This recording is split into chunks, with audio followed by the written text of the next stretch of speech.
that guy. Why are you gay?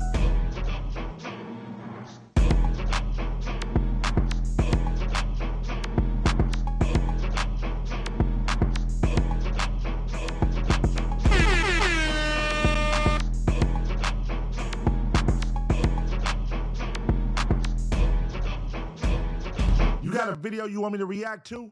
Join the Ace Pit Discord right now. Scan the QR code on the screen, hit the entertainment tab, click reactions, and drop it in. Super easy. Submit today. Hello out there. What's the deal, man? What's the deal? Hold on, let me turn my headphones up real quick. Check. All right, cool. What's going on, man? Taser gang, what's the word, man? What's the word? Pardon my greatness, you know what I'm saying? Pardon my greatness, not my lateness, man. Pardon my greatness, man. I had to eat dinner. I was eating dinner with the kids, man. I had to eat. You know what I'm saying? Nigga gotta eat. So anyway, I'm gonna have some energy for y'all tonight, man. But yeah, it's all good. All right, cool. So we in here, man. I went to the Discord, grabbed up a gang of reactions, man. We gonna go through them. You feel me? See what y'all selected tonight. Found a couple good ones, man. We just gonna rock out. Let's vibe, catch a vibe. There's a new Dr. Insanity, man. Dr. Insanity is out. So you know we gonna end the show with that one. You know what I'm saying? And yeah, man, we gonna run through these, you know, and see what y'all got going, man. What y'all done dropped in the suggestion box, man. You feel me? How y'all feeling out there today, man? How y'all feeling out there? It's a beautiful Tuesday. Beautiful Tuesday. I got a lot of work done today, man. I feel good. I feel like a well-accomplished day. And it's nothing better than when you feel like you accomplished a lot in the day, man. You know what I'm saying? I feel like I accomplished a lot today. So, you know, I got good spirits, good energy, man. I need y'all to match my energy tonight, man. Let's have a great show. Let's have a great show tonight, man. You feel me? We went live on the members only yesterday. So members only will be Monday, Wednesday, and Friday. Yesterday, I did I just dropped it last night too, just because it's a super hot topic, and we made the whole episode about that. But tomorrow, I got some good. These are not the law and crime. I got some good ass videos for members only tomorrow. That some of them was submitted in the Discord. You feel me? But I definitely got some good ones, man. Let me see what we got. What we got here? Hold on, man. We're gonna do some reacting to these tomorrow, man. I'm gonna do that after in the morning. So it'll be like in the evening time. Hold on 1 second. Here we go. Yeah, man. So we're gonna react to a couple of these tomorrow that was submitted by you guys. Serial bank robber hits armored truck for $150K after serving federal sentence. Rap news, street politics. That's the shit that be going on out here in LA. You feel me? The gang shit. So, you know, I like, he don't really drop too many videos too often, but when he does, you feel me? I would love to, I like to react to him. So, you know, make sure y'all tune in for that. 50 Cent and Gina Goons jump Travis Scott. I meant to react to this yesterday, but I might react to that tomorrow. It might be old. We'll see how it go. Somebody said this in the Discord. Poetic Flacco family came together to expose him and end his career. You know what I'm saying? Let's see what that's about. Inside America's most violent prison system with Tommy G. Investigating South Africa's white-only town with Pootie. Harold's Chicken Harris. Shout out to Harold's Chicken out in Chicago, man. Harold's Chicken Harris dies and family war erupts over $70 million empire. Harold's Chicken is worth $70 million? God damn. That's why I want to react to it. I didn't even know it was worth $70 million. What the fuck? And then, yeah, man, we might dig into these. Well, we might switch it up, actually. That might not be the order. I forgot I got a gang of shit. The Caribbean Secret Coke Underground. I Expose Flock, the AI camera spying on you 24/7 by Tyler Oliveira. South Carolina's Black Hillbillies. So, you know, y'all know I like to look at shit like that too, man. All that type shit. That's members only shit.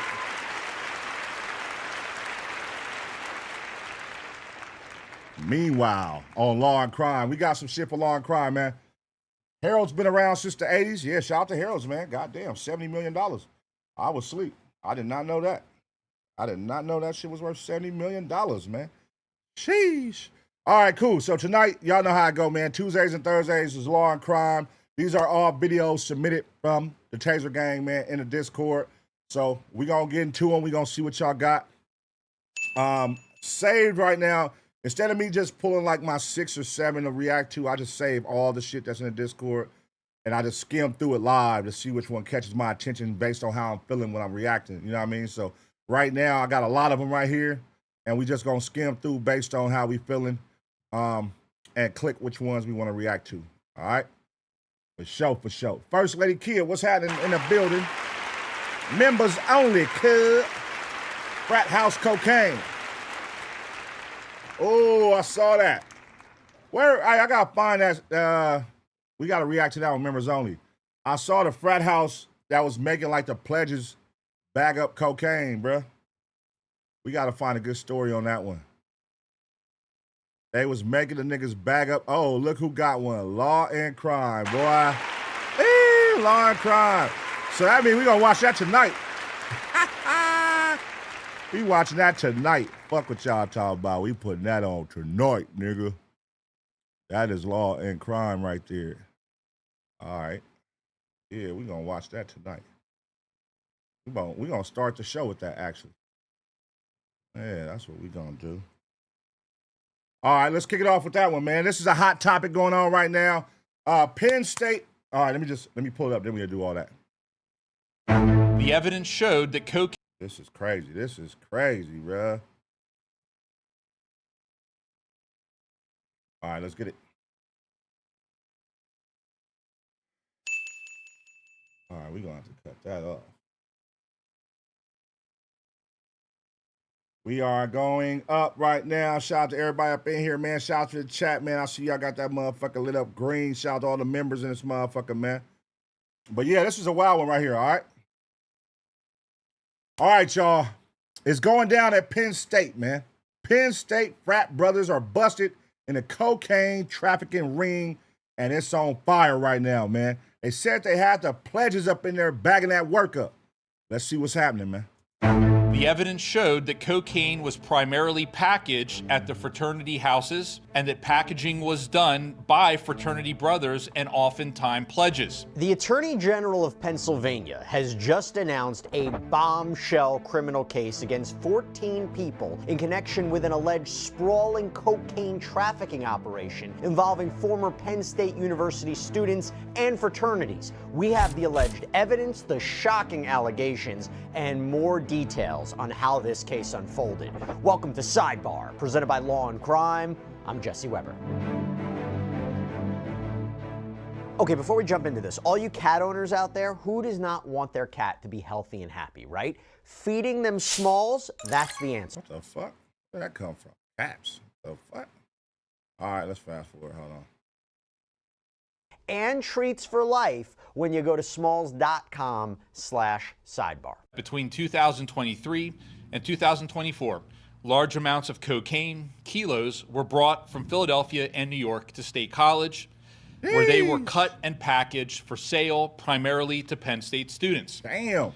The two main dealers, the top of the chain, if you will, were senior members of the Delta, Upsilon, and Sigma Chi fraternities. That is Pennsylvania Attorney General Dave Sunday announcing criminal charges against 13 former Penn State University students and a student's father. So you're talking 14 people in total, all in connection with this alleged cocaine trafficking operation that was occurring through two off-campus fraternity houses. Crazy. And as laid out at yesterday's press conference and on the AG's website, Agostino Abatiello and Thomas Robinson are accused of being at the top. The big What? That's who was running the top? These two guys right here? I would have never thought that. fish, the main suppliers, who would make these trips to Philadelphia and New York for these large quantities of cocaine. And as we'll get into, it's that alleged travel, that alleged sophistication, that alleged complexity, which adds to the charges. Now, keep all this in mind, okay? Because I have a lot more detail from a court filing that I will get into, okay? And as I pledged you before, I think one of the most shocking aspects of this case is that pledges, so fraternity pledges, you know, the freshman students who are trying to be accepted into a fraternity, that they were allegedly directed to cut and package the cocaine. Now, here's a better sense of the charges as presented to a grand jury. Remember, a grand jury, the standard is really low to get back criminal charges, right? There has to be sufficient probable cause. But I want you to listen to this and listen very carefully to not only the wild allegations in general and the charges, but particularly against the father, who we believe to be Paul Robinson. Agostino Abatiello, Thomas Robinson, and two others, Mohammed Harabi and Lars Ziepvat, are charged with felony corrupt organizations because this was a coordinated and organized cocaine trafficking operation with regular trips to those source cities and large amounts of cocaine being brought back to these fraternities. They are also charged with conspiracy, dealing in proceeds of unlawful activity, and related offenses. A fifth person, Robert Zanola, is charged with felony conspiracy and criminal use of communication facility and related misdemeanors. These are the 5 primary dealers. The 8 other student-age defendants in this case have been charged with misdemeanor counts of drug possession and paraphernalia. The only non-student charge is Thomas Robinson's father, Paul Robinson, who we allege took steps to conceal evidence, including a safe containing drugs and cash, and obstruct this investigation. And AG Sunday emphasized, at least twice during his press conference, that despite the gravity and the seriousness of these charges, and we'll talk about the evidence in a minute, all these players, all these defendants are innocent unless proven guilty. And who do y'all think talked? How do y'all think they found out about this? They said this was 2023, 24. It's 2026, man. 2 years later, y'all just cracked down on this. Who talked? Who told? Get into the alleged evidence in a minute, but my gosh, wow, right? And when I heard, let's say, lower tiered individuals being charged with misdemeanors, first thing I thought about is, okay, do we have potential cooperating witnesses? Lower level offenses, maybe plea deals possible in the works? Can they be that connective tissue? Are they going to testify against the big fish, the organizers, the suppliers? I want you to keep that in mind when we talk about this court filing in a minute. But when you have a complex operation like this, it's about getting the masterminds, right? The ones who organized all this. But just to be clear, those charged are Agostino Abatiello, Thomas Robinson, Mohammed Harabi, Lars Ziepvat, Robert Zanola, Liam Smith, Michael Brogno, Caden Howe, Connor Hurley, Seth Beardsley, Kyle Ridpath, Daniel Price, Charles Wiseman, and Paul Robinson. The usual suspects. The usual suspects. That's what those names sound like. But a few more interesting tidbits from this presser. First of all, why are we only seeing charges now? With the charges dating back to 2023 or the investigation, some might ask why weren't these folks arrested earlier if they were doing this amount of drugs? So the incidents occurred during the course of 2023, 2024, and that's when obviously we then were brought in. Investigations of this nature take time. They're very detailed, and what we wanted to do was make sure that we took the time to arrest all of these individuals so that we could do our best to root out this criminal organization to stop it from being able to continue to deal cocaine in the future. Oh, and when Sunday was asked about hazing-related charges for the pledges, right, allegedly being directed to do all this, he said this is an ongoing investigation, so perhaps keeping the door open for future charges. What about the school's responsibility? Hey, what happened to the pledges, though? Like, if I'm trying to pledge, are y'all going to hold me accountable? Like, come on, man, I'm trying to pledge to be a part of this fraternity. Hey, man, listen, I know it's illegal, but goddamn, I can't tell on my brothers. It's part of the challenge, man. So I feel like they're going to get the pledges a slap on the wrist, unless they went on to continue selling drugs after they made it. School's knowledge. I know there may be many questions about the university in regards to these students and this conduct. This is very serious criminal conduct. There was nothing junior or childlike about this type of conduct. This was an upper-level trafficking organization for this region in Pennsylvania. In fact, multiple witnesses who testified in front of the grand jury referred to Battiello as the largest dealer of cocaine for Penn State University students. Jeez. Regarding the university's knowledge or actions in response to this conduct, in consideration of the confidential nature of the grand jury proceedings and ongoing active prosecutions, I can say this: we did not hear of any drug packaging happening on Penn State's campus. Again, the packaging happened at off-campus fraternity houses. And the actual drug dealing was largely from friend to friend, fraternity brother to fraternity brother, acquaintance to acquaintance, and at fraternity houses and or during parties or social engagements. Seems to me kind of suggesting the university may be separated from all this, but maybe a question that may arise somehow in the form of disciplinary action or maybe even litigation. I mean, the New York Post reports that Penn State has suspended Delta Upsilon while it investigates these allegations. They also announced that Sigma Chi is not recognized by the university, actually operates outside of its supervision. They're like, nigga, we don't know you, man.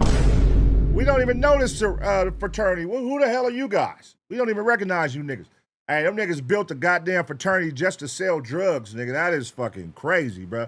But I will say, this is going to be a fire series on Netflix when they make it. That's a fact. Andrea Dowhauer, Penn State's Vice President for Student Affairs, had the following statement released, quote, "We are horrified by these serious allegations against current and former students. Criminal activity, including hazing, such as this, has no place at our institution, and we will cooperate with law enforcement in any way we can. We will continue to enhance our efforts around health and safety and hazing educational efforts for all our organizations." Put that to the side.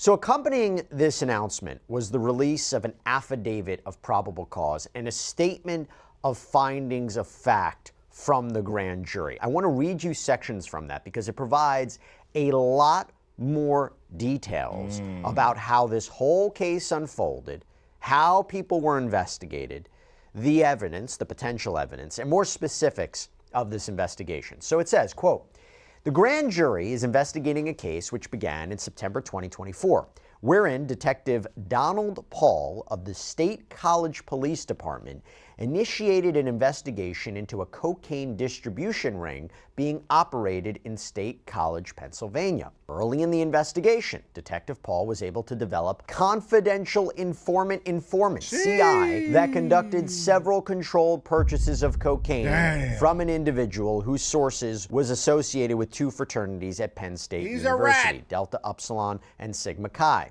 Detective Paul told the grand jury that a controlled purchase is a method used to buy illegal drugs using a CI who is under the control of law enforcement." What did you think was going to happen selling cocaine in these amounts at college?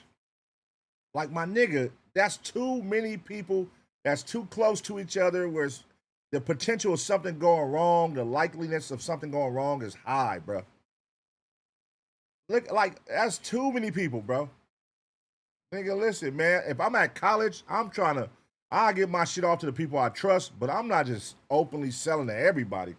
That is exactly what I expected from this case. That's what I expected when I was listening to that press conference from AG Sunday. Using a CI, a confidential informant, or informants like this, it is key. It is key to seeing how an alleged operation worked, who was involved, creates that connective link. You're able to get the substances in question, test them, link back to who's purchasing, who's selling, who's supplying. That is a link. That is what you need in a complex organization. The filing continues. After several controlled purchases, Detective Paul, along with the State College Police Department, arrested Thomas Robinson, who was selling cocaine from the fraternity Delta Upsilon. Robinson was charged with the deliveries to the CI, as well as items seized after a search warrant was executed on his room at the fraternity. By the way, a defense attorney will try to, hammer away at the search warrant, hammer away at the CI and also the circumstances surrounding that transaction, who initiated what, things like that, just to keep an eye out for.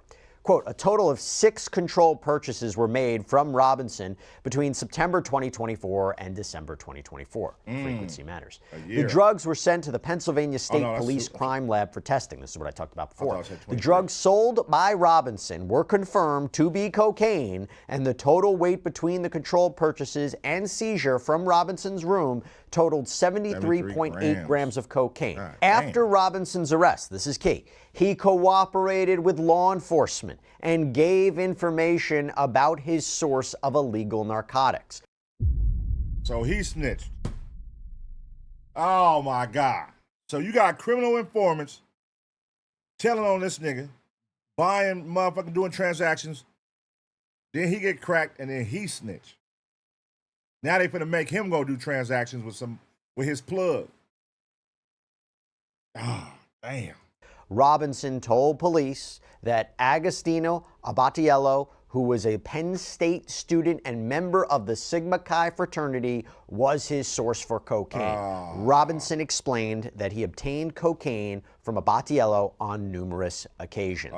So now you have an alleged positive ID of the drugs and reported cooperation from a key figure in this case. Again, I go back to the idea, potential deal for testimony, if it's on the table, but you have alleged confessions, statements, and while potentially subject to defense attorneys trying to quash those, keep them out of a trial, it could be said to be potentially damning evidence, right? Particularly if these are recorded interviews with Robinson. But to give you an idea of these alleged purchases, it says, quote, he detailed 6 larger transactions that took place between January 2024 and September 2024.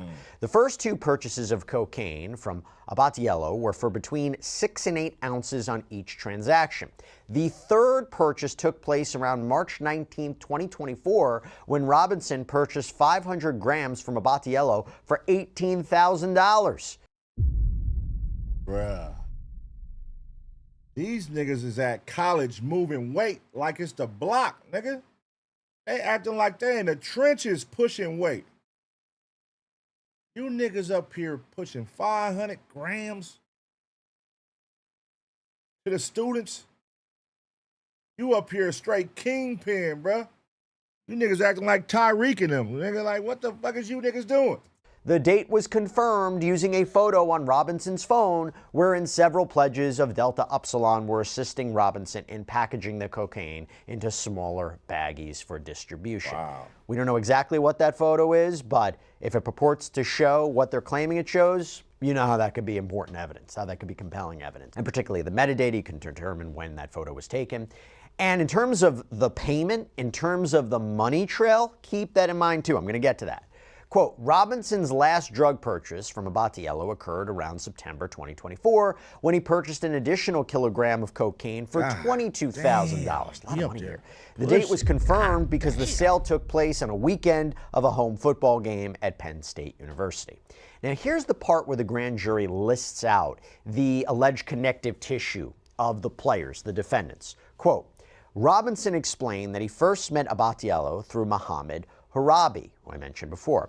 Harabi was one of Robinson's fraternity brothers at Delta Upsilon. Harabi first introduced Robinson to cocaine at the fraternity house. Around December 2022, Harabi first started selling cocaine to other brothers within the house after taking over for another fraternity brother. In July 2023, Harabi approached Robinson and asked him to become business partners in distributing cocaine. When Robinson and Harabi returned to school in the fall of 2023, they started buying drugs together. Initially, Harabi acquired drugs from Abatiello, and later he introduced Robinson so that he could purchase directly from Abatiello. Harabi testified before the grand jury that in the fall of 2023, so now you're talking about a cooperating witness. Nigga telling everything. He ain't holding nothing back. He's snitching.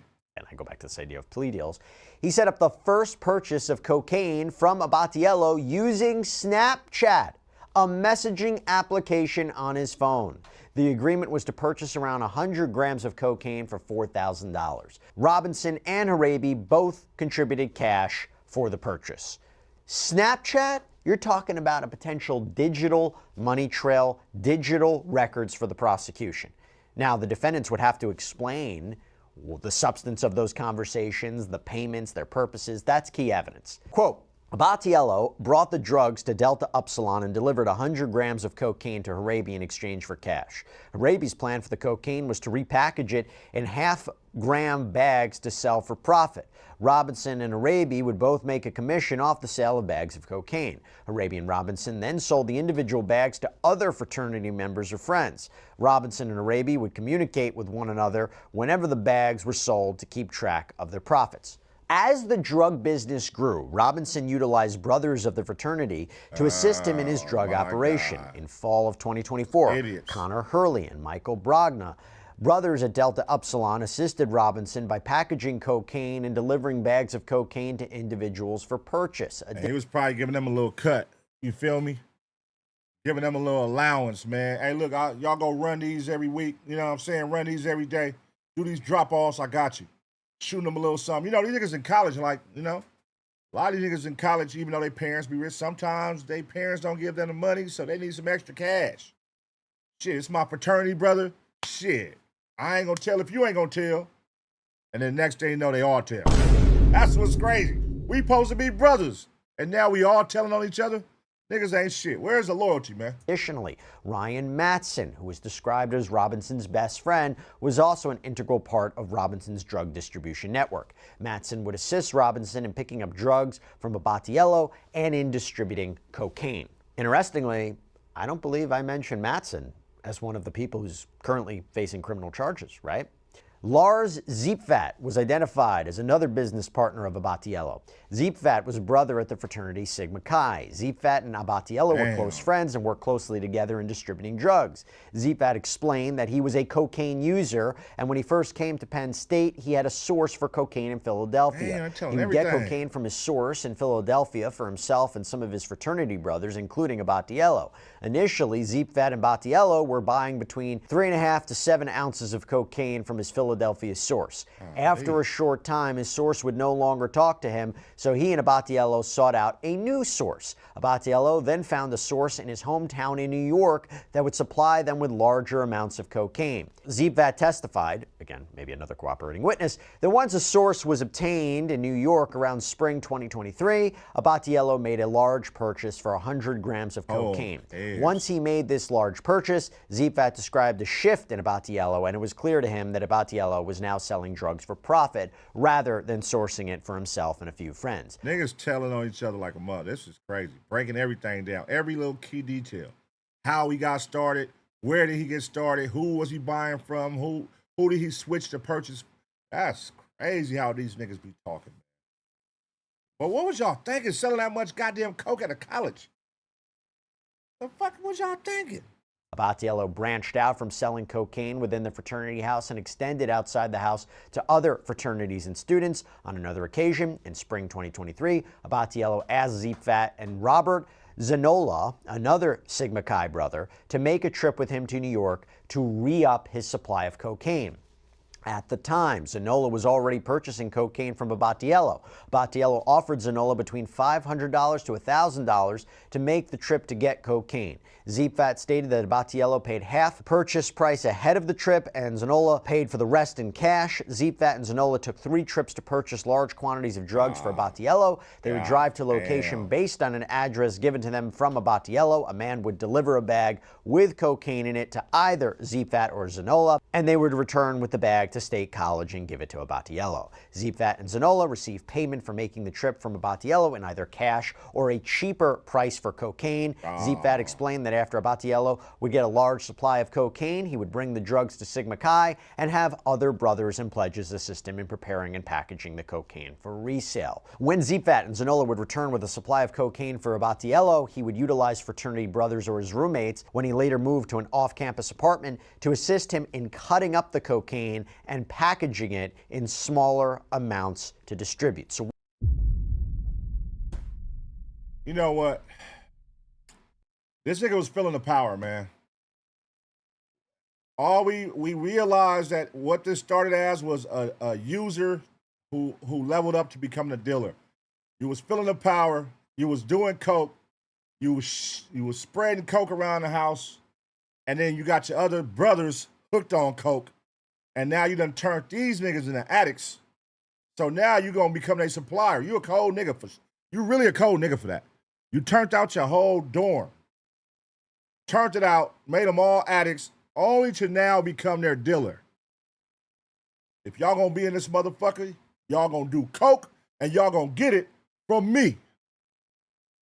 And then, nigga, I'm gonna need y'all to bag this shit, because we moving our operation. We outsourcing now. Let everybody know on the campus that I got the shit. Niggas start feeling the power, you know what I'm saying?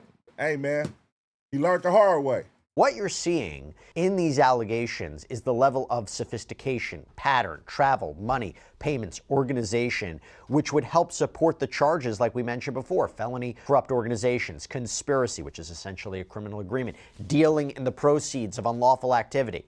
Quote, ZFAT stated that during 2023 to 2024, Abatiello was the largest distributor of cocaine at Penn State University. Wow. He stated that Abatiello would boast about how much money he was making from selling cocaine. Who did he allegedly make these statements to? Could they be witnesses? ZFAT explained Abatiello loaned him $1,500 so that he and other fraternity brothers could attend a spring break trip. ZFAT stated that Abatiello then made him deliver cocaine for him when he couldn't pay back the loan. I also wonder if any of this is documented in text. This nigga turned niggas to drug mules, bro. This nigga really was at school tripping. He made these niggas turn to drug mules, nigga. Oh, you ain't got my money? All right, for sure. I'm gonna need you to go drop these packages off, nigga. For the next week, I need you to handle these purchases. All right, we got you. Abatiello, whatever your name is, nigga. Messages. ZFAT detailed other individuals, including Andrew Acker, who owed Abatiello thousands of dollars after taking a loan from him. Acker was another individual who was selling cocaine for Abatiello. And I do wonder, the more people that are connected, affected, allegedly involved, or communing with Abatiello, the more potential witnesses. Look at this motherfucker, y'all. McGlovin looking ass nigga. This is the crime boss of Penn State right here. You would have no idea this was him if you saw this nigga. Look at that hair. What the fuck is going on? This is the nigga that's moving 100 pounds. Nigga moving keys, nigga. Keys of coke at Penn State. This guy. That is crazy. In this case, quote, Acker began purchasing cocaine from Abatiello in late fall 2023, spring 2024, after becoming a fraternity brother at Sigma Chi. Acker described Abatiello as one of the bigger drug dealers at Penn State.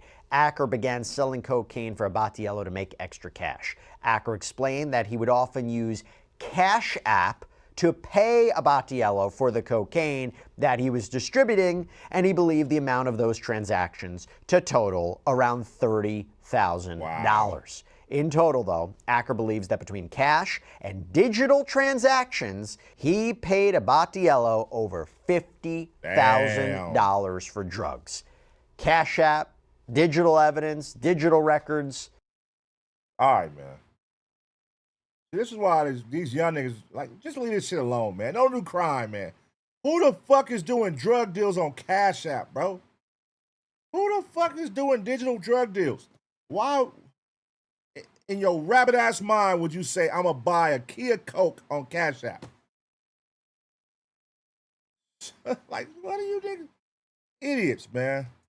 Again, this could be tough for a defense attorney. Innocent unless proven guilty, but just talking about potential evidence here.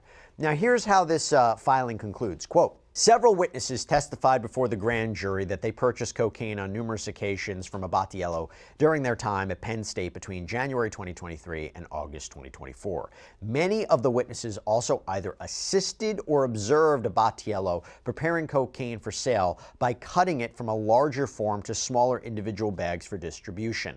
The consensus among the witnesses, and by the way, we don't know how many testified, but the consensus among the witnesses that testified before the grand jury is that Abatiello was the main dealer of cocaine at Penn State during this time frame, and he was making considerable amounts of money in the business. Abatiello has continued to distribute cocaine among his friends as recently as February 2026. Additionally, when he learned that individuals were being interviewed by law enforcement about drug dealing at Penn State, he begged them not to talk about his involvement. I don't know how they plan to prove that, But if there's some sort of communications or witness testimony, look, that's a deeply, deeply unsettling set of allegations. By the way, I can report right now, just came out, that according to CBS 4 News, investigators say that Mr. Abatiello has turned himself into authorities, that he was arraigned on multiple counts, as we talked, drug possession, conspiracy charges. They also report that according to online court records, Abatiello is now being held without bail. I don't see, as of this recording, a statement from his lawyer or lawyers, but we'll see. I do want to go back, though, for a second to AG Sunday from that press conference, where he explained why this is such a big deal. What to say to parents that are concerned about this. Listen, man, hold on.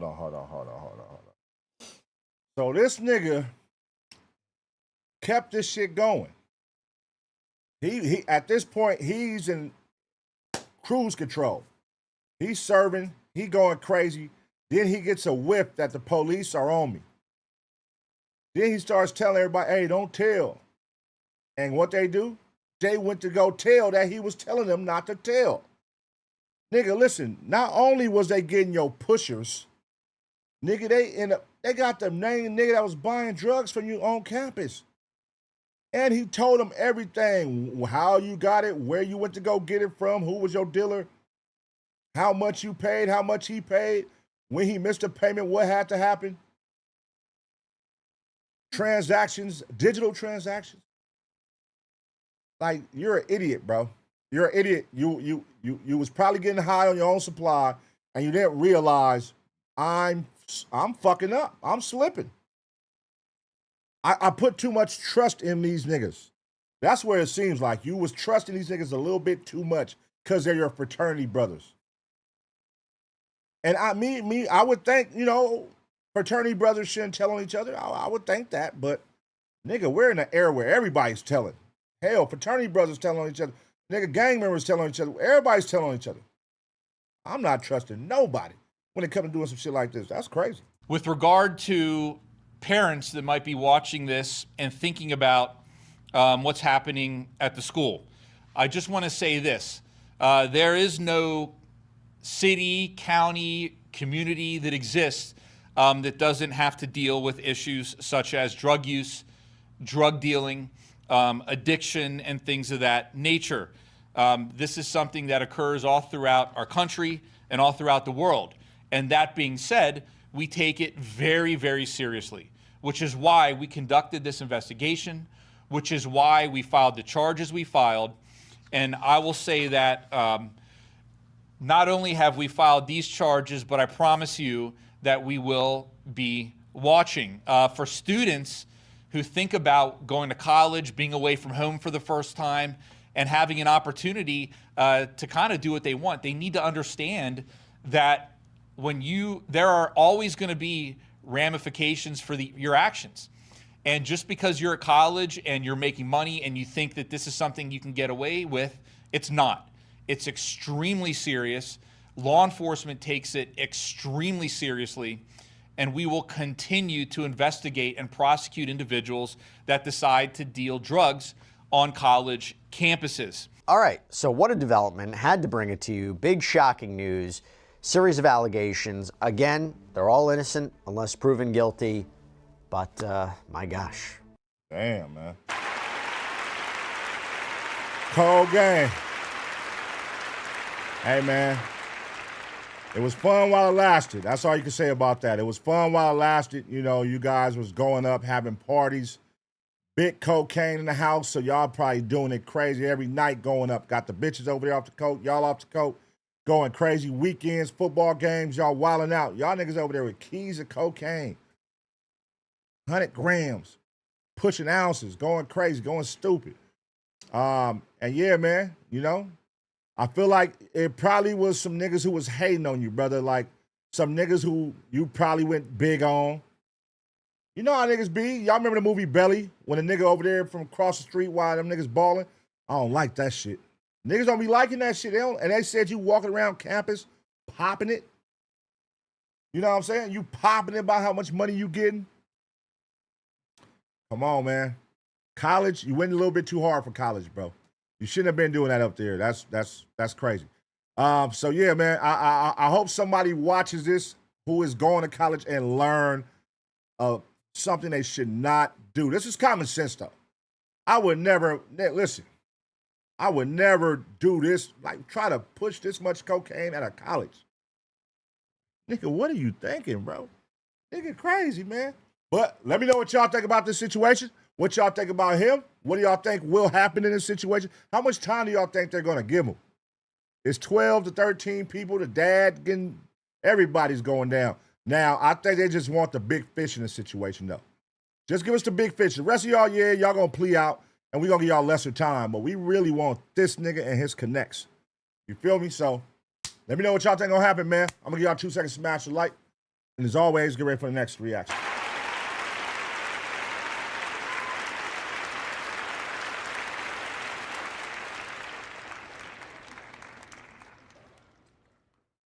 Yeah, he was going too hard on campus, man. He was going too hard. You know you can't be popping it up there, man. These niggas is young. Some niggas is broke. Some niggas got wealthy parents. Everybody don't. But you probably walking around doing it up. You know what I mean? Depending on how cocky and arrogant arrogant you are you an asshole to other motherfuckers? You know? If you an asshole, for sure niggas gonna tell on you. These niggas don't give a fuck. All right, this is what I wanted to see, man. I saw this story. Somebody just posted a picture on Instagram, and they said there was a situation where a guy attended his homeboy's funeral. Hey, let me pull this up. We're going to do the intro. Nobody wins when the family feels. But Hold on. Kentucky wins when the family feels. But All right, y'all. This one right here is wild, man. This one right here is wild, man. A Kentucky man is accused of killing his own homie and then going to his funeral and posting a picture with his mom and kids. That's crazy. Let's see what happened. Kentucky. You can't keep saying Kentucky. You gotta say Louisville. So wait a minute, Louisville and Kentucky, what's the difference, bro? Louisville's just. You it's have the to only, say people. it's I the get it. only, You got people say It's the people only say- big city in Kentucky. No, The owner of a smoke shop was shot inside of his Louisville store. Police now say they have the man who pulled the trigger. And as WDRB's Lexi Ratterman explains, neighbors are still shaken up about what happened even weeks later. Facing more charges for a series of homicides and other shootings, Andrew Jackson and Malik Johnson were already charged with 4 murders between them dating back to 2023. This week, Jackson was indicted for the deaths of Patrick Brents Jr. and Devon Jefferson last summer. Johnson is also charged in Jefferson's murder. Both men are also connected in 2 other shootings and a car fire. The men are scheduled to be in court. Fam, y'all know how the streets go. It's eye for an eye until authorities start coming in, right? Now it's rare for authorities to get one of the main players for both sides. And then what if I told you they starting to talk, giving up bodies on both individuals? Look, 2 men that's already been incarcerated had got charged with more murders months later. And it's not by mistake. Within the last 24 hours, there's been some confusion going on surrounding these murders. You see, a man had recently been a pallbearer for one of his homies. And in this new indictment from the news, his homie is one of the murders. But it was from the other guy. Now, I'm not even from Kentucky. But of course, I've been doing this for some time, and I come from that. I clearly see one dude supporting the red and one dude supporting the blue. So this not a case where both of these guys was doing these things together. They was going body for body until the authorities stepped in. And I guess they trying to come home now, huh? The irony, because they put more bodies on each other. Now authorities got 6 bodies in the span of 3 years. Damn. With 2 people, both enemies, both alleged ops. And now got a shit world of unverified information floating around on social media thinking they snaking their own homies. So today, we're gonna clear the rumors from the facts. I reached out to some family. I'll let you guys know in this video if they reached back and if they even said something while I was recording this video. But without wasting too much time on this intro, I wanna go over the victims, pay our respects, talk about the suspects, when they got arrested, and the new murders, and where everything stands today. But before we go over this one, I want you guys to remember, I don't give you no angle. I just give you the story. So with that being said, make sure you like, comment, and subscribe. We'll jump right to it. A few months ago, I realized I was probably Move it up. Hold on, here we go. QR code or use the link that's in the description right now. Check your rates and see how much you could be saving. Now check out on the next one. Let's get to this video. Already behind bars are now facing murder charges for 5 people. WDRB's Richard Essex shows us how a drop in crime helped detectives catch this major break in the case.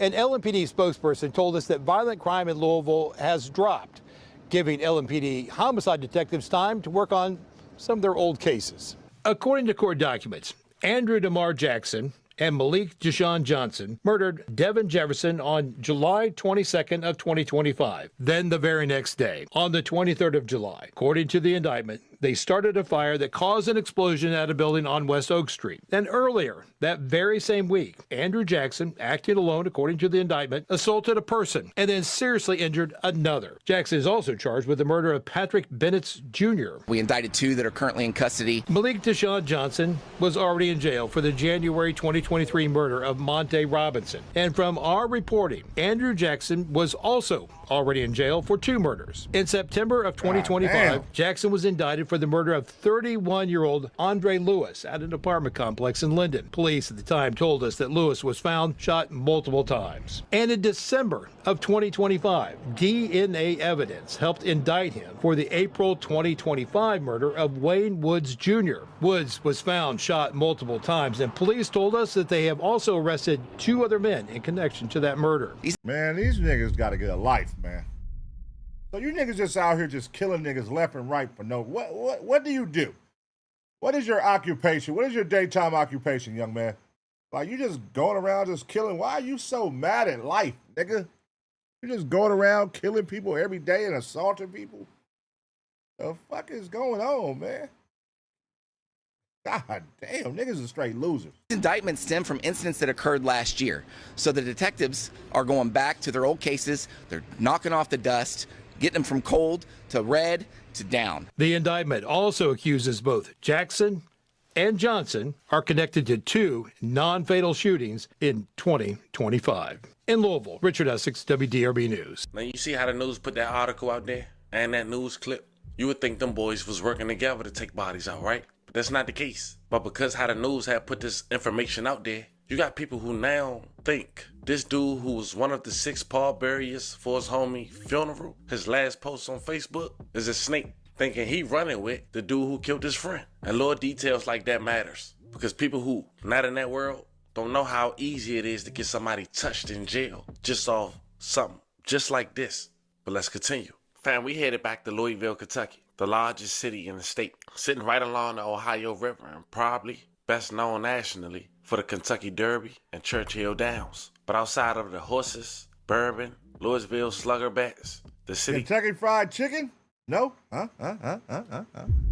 about the Kentucky Fried Chicken? Got another side to it. And when you talk Louisville rap, one of the biggest names that come out of there in the recent years is ESTG. Undefeated, streets ain't beat me, the police neither. I ain't got no sympathy for nobody, ignoring what I'm teaching. Kentucky. No, you can't keep saying Kentucky. You gotta say Louisville. So wait a minute, Louisville and Kentucky, what's the difference, bro? Louisville's just... You have to say people. I get it. You got people say it's the only city. big city in Kentucky. You know, Lexington's a nice ass city, I think, but Louisville's, you know what I'm saying, much larger than every city in Kentucky. So it's like the real only city vibe you can get when you come to Louisville. Even though Lexington is straight too, but Louisville's really the only. So when you come to Kentucky, you got to come to Louisville. Yeah, you got to come to Louisville. Okay, so tell me about Louisville, man. Like, you know what I'm saying? Like you would say you was giving me just let me know, like, as far as like the streets and stuff. How's that out there? You know what I mean? Because everybody always say like every hood's the same, but it's not. I mean, you know what I'm saying? They have the same concepts, but it's just different living. Like, people still probably think ain't no black people in Kentucky. I don't know. You know what I'm saying? People be crazy. They gotta be under a rock. It's going. I mean, like I said, Louisville's the 11th deadliest city. It's the same. It might be a little worse than Atlanta. You know what I'm saying? It's just because I feel like y'all crime and stuff might be suppressed a little bit by how much positive stuff y'all got going Opportunity. on. Like, yeah, y'all got opportunity. You know what I'm saying? You got to think. Like, we was just talking about this earlier. We seen some kids at the mall. They was, you know what I'm saying? Selling waters? Selling waters, working their little move. Working their football team in their football season? And I'm like, you can't even blame them for being like that, because they wake up and see Wraiths and, you know what I'm saying, Right. Benzes and, you know what I'm saying, shit like that every day. Like, we was waking up and seeing nothing. Like, you know what I'm saying? But the nigga with the bag in the neighborhood might come through in a straight. And so the niggas just, oh damn, a straight side went a straight really ain't, you know what I'm saying? Right. You know what I'm Ain't what it is for real. It ain't really nothing. Now, because Louisville got its own neighborhood politics, crews, and street beef, you'll see red and blue use affiliation by different groups. But don't make that mistake of thinking every situation is simply Blood versus Crips. There's goddamn gangs everywhere. God damn. Louisville, Kentucky. Y'all, now, if I didn't know ESTG and the EST crew and shit like that, I would assume, what is gangs out? Like, but you know, in 2026 to assume there's not gangs everywhere, like niggas, that shit is everywhere. You got the white boys. I saw it was a shootout with white boys. I'm like, that's something you don't never see. It was a shootout on Instagram with white boys versus white boys banging Crip and Blood. White boys. There wasn't no black people around. It was just whites and they banging. I said, what the fuck city is this? Where is this an all-white Crip gang and an all-white Blood gang? I've never seen that. A lot of these conflicts are much more local. Neighborhood versus neighborhood, crew versus crew. And those colors can overlap with those identities. So now we got that out the way. A post came to my attention from LST Promotion that quoted, "A man was arrested after he shot and killed his friend and then went to the funeral and carried the casket and took pictures with his friend's 2 sons, knowing he's their father killer." And of course, fam, after reading that, I wanted to look into it to bring it to you guys' attention myself. And that's exactly what I did. And I quickly found out that post wasn't as accurate as the title. Now, I found the man they was referring to and the original post. Of course, I blurred the kid's face out. It was from September 6, 2025. The Facebook name, lling. You know what's up with me. You started this shit, so it's only right I finish it. I got to kids, brother, and mama 4L. Loyalty, broken heart emojis. Now, also looking at the pictures, everybody had blue. Even the bandanas that was wrapped around the leg. Now, the funeral of that guy was a man identified as Patrick Brent Jr. As you can see, he's affiliated with Crips. I'm not saying he's one, I'm not saying he's not. Now, before we talk about Patrick losing his life and when exactly he lost his life, I want to talk about some run-ins with the law that he had years prior and his family having with law enforcement months after his demise. Now, his nickname was Boo Baby, and back in 2020, police say he was one of 2 men who walked inside a local smoke shop in the Oakdale neighborhood and shot the owner several times before being arrested. The owner of a smoke shop was shot inside of his Louisville store. Police now say they have the man who pulled the trigger.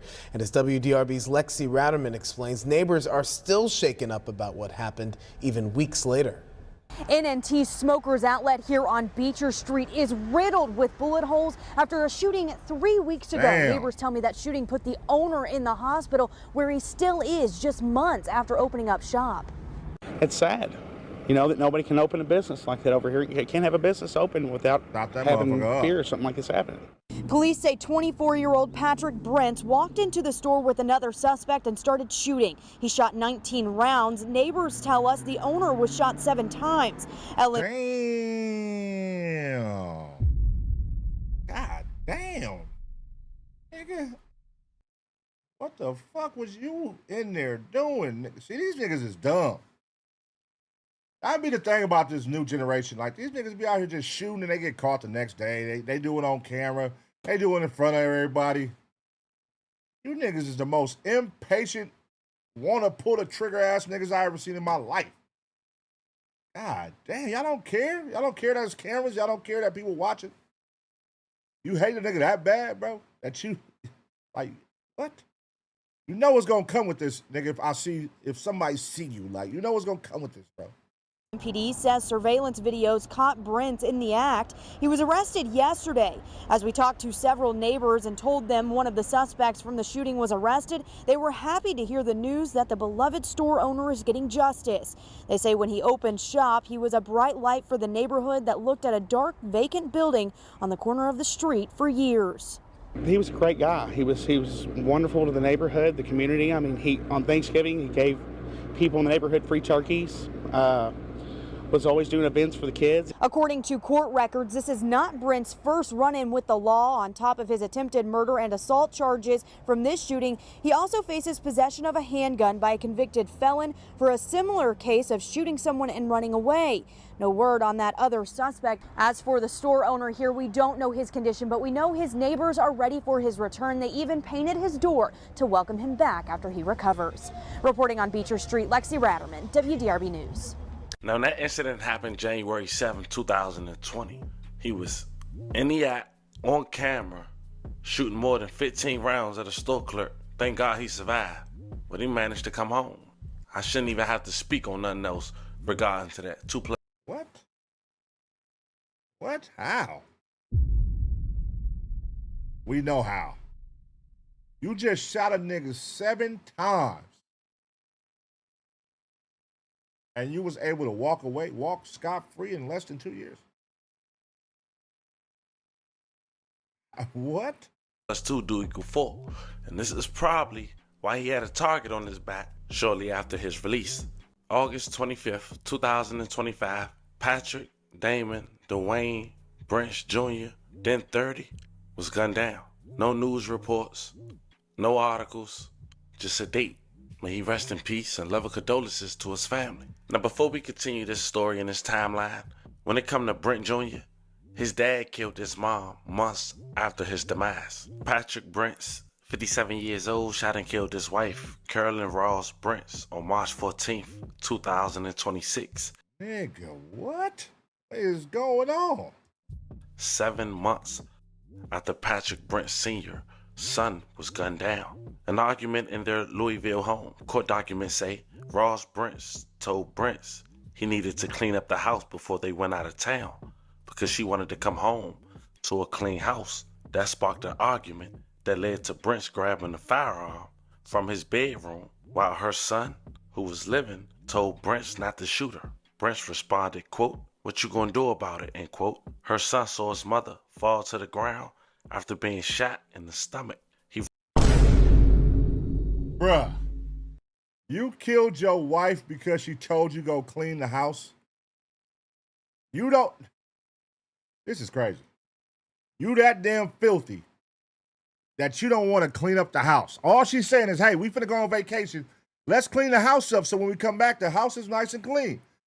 That's typically what people do before they leave on a vacation. They like to make sure their house is straight so they can come home to a clean house. What's wrong with that? Instead, you choose to argue, and not only argue, you go as far as killing her over you not wanting to clean your house. That is despicable, man. That is despicable, bro. I see where your son get it from, man. God damn. Ran outside and told his cousin to call 911. Brents claimed he grabbed the gun while trying to leave and is suddenly discharged. Police arrest him for the shooting. May Carolyn Ross Brents rest in peace and love and condolences to her family. In killing his own wife in their Louisville home. LMPD was called to go to a home on Southwestern Parkway Saturday afternoon. An arrest report reveals Patrick Brents is accused of shooting his wife in the abdomen after they got into an argument. She has died from her injuries. Brents is charged with first-degree domestic violence. He is expected in court on Tuesday morning. Rest in peace to her, man. Rest in peace to her. If we get back to Brent Jr., as mentioned, he was gunned down August 25th, 2025. This was his friend post at the funeral a week later, and now this post is currently going viral. But the following day, the friend who made this post will be arrested. His name was Malik Johnson. He was indicted for 2 murders back in July of 2025 and January of 2023, and at the time it was only 2. Fast forward almost a year later, police charging him with 1 more, and none of them happens to be Patrick Brents Jr. Now, before we disclose all the murders that Leak, aka Malik Johnson, was indicted for and the new murder, we have to talk about a murder that took place a month before Patrick Brent Jr. It happened on July 22nd, 2025. The victim was identified as Devion Jefferson.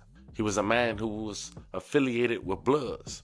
And as we said with Brent Jr., I'm not saying he's one, I'm not saying he's not. I'm just saying based on what he's wearing, the captions people putting up his post-demise, and also the people he's affiliated with, the colors and bandanas of their choice. This is the murder that a man identified as Andrew Jackson, who's also an alleged blood. This is the murder. Niggas wearing a red Crenshaw jacket. A Nipsey Hussle red Crenshaw jacket. These niggas is out. So you hate Crips, but you wearing Nipsey Hussle shit. But since it's red, you're gonna wear it. Golly, these young niggas is fucked over. That Leak was also charged with as well, based on DNA, and causing a fire at this location. And this is where the confusion comes in at. People assuming, based on the report, that they did this drill together to kill Devin Jefferson. But that wasn't the case. Leak, aka Malik, was there, and some say his side was responsible for Devin's demise.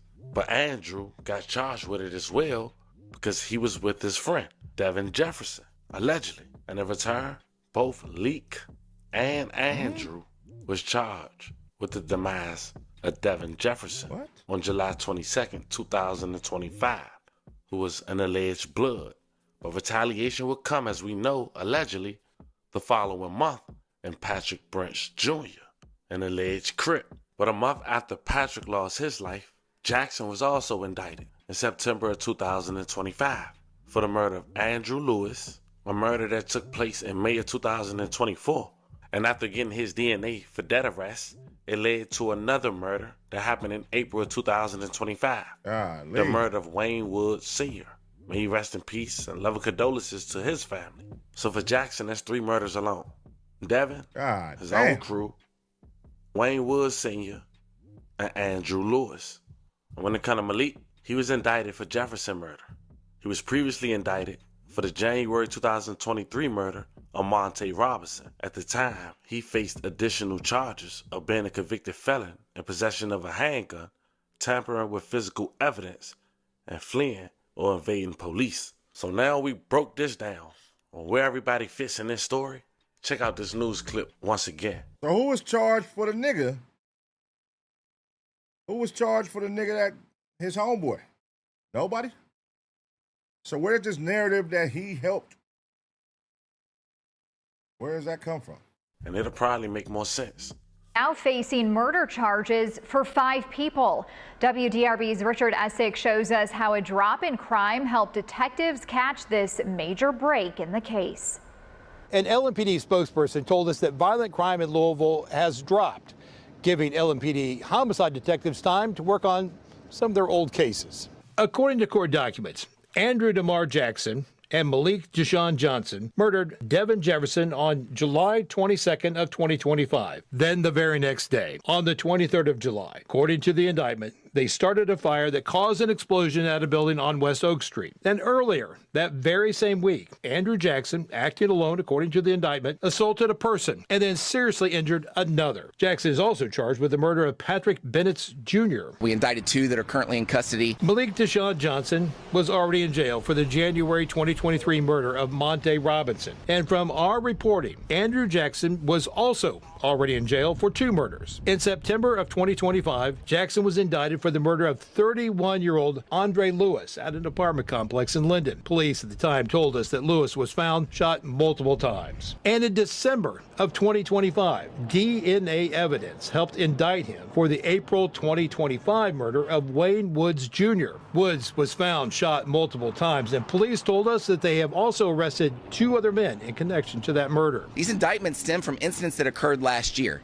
So the detectives are going back to their old cases. They're knocking off the dust, getting them from cold to red to down. The indictment also accuses both Jackson and Johnson are connected to 2 non-fatal shootings in 2025. In Louisville, Richard Essex, WDRB News. You know, it ain't no love in the streets. Niggas is You got crazy. back doors, people telling on each other, and they realizing once they get incarcerated, they throw it all away for nothing. You gonna have more snakes in the grass than it being cut. I promise you that. You got 6 lives gone, man. That's 6 families that gotta live with that forever. While 2 men who authorities say are on the opposite sides are now sitting behind bars, facing even more murder charges. 6 murders in the span of 3 years by 2 individuals. And that's why I wanted to clear this story up. Because once these indictments drop, social media starting putting pieces together that might not even belong together. People saying somebody snitched on their own homie. gave up this body. Somebody told on that person. But it's not too far-fetched, man. Not in these times, brother. But the fact that both these niggas is doing all these murders and they're getting caught for all these murders, it lets you know the state of crime right now, man. That you're doing all these murders, and as soon as you get caught with one, everybody start talking, or they find out about the other bodies you done did. Now you go down for one. Now you done got hit with 3 more, 4 more. Like, what is going on, man? What? You niggas is sloppy, man. God damn. And I guarantee, if we could figure out, if we could hear why each person was killed, I guarantee it would be over some bullshit. Each person they killed, it ain't gonna be over no crazy money. It ain't gonna be over nothing crazy. It's just gonna be simply over some disrespect. Oh, he dissed me on Facebook. Oh, he dissed my homeboy. Oh, he shot at the homie. Like, you niggas be throwing y'all life away for nothing, man. an indictment tells you what authorities are alleging. It doesn't automatically tell you how they learned it. If these two really were enemies, the bigger question becomes, what changed months after they were already incarcerated that allowed authorities to connect both men to these additional murders? Was it witnesses, phones, social media, forensics, somebody cooperating? That part of the story is what I'll be watching, because the streets mentality of going body for body might sound different when people rap about it or talk about it online. But eventually, somebody gets killed, somebody gets arrested, and families lose their children. And years later, investigators can still come back, putting cases together.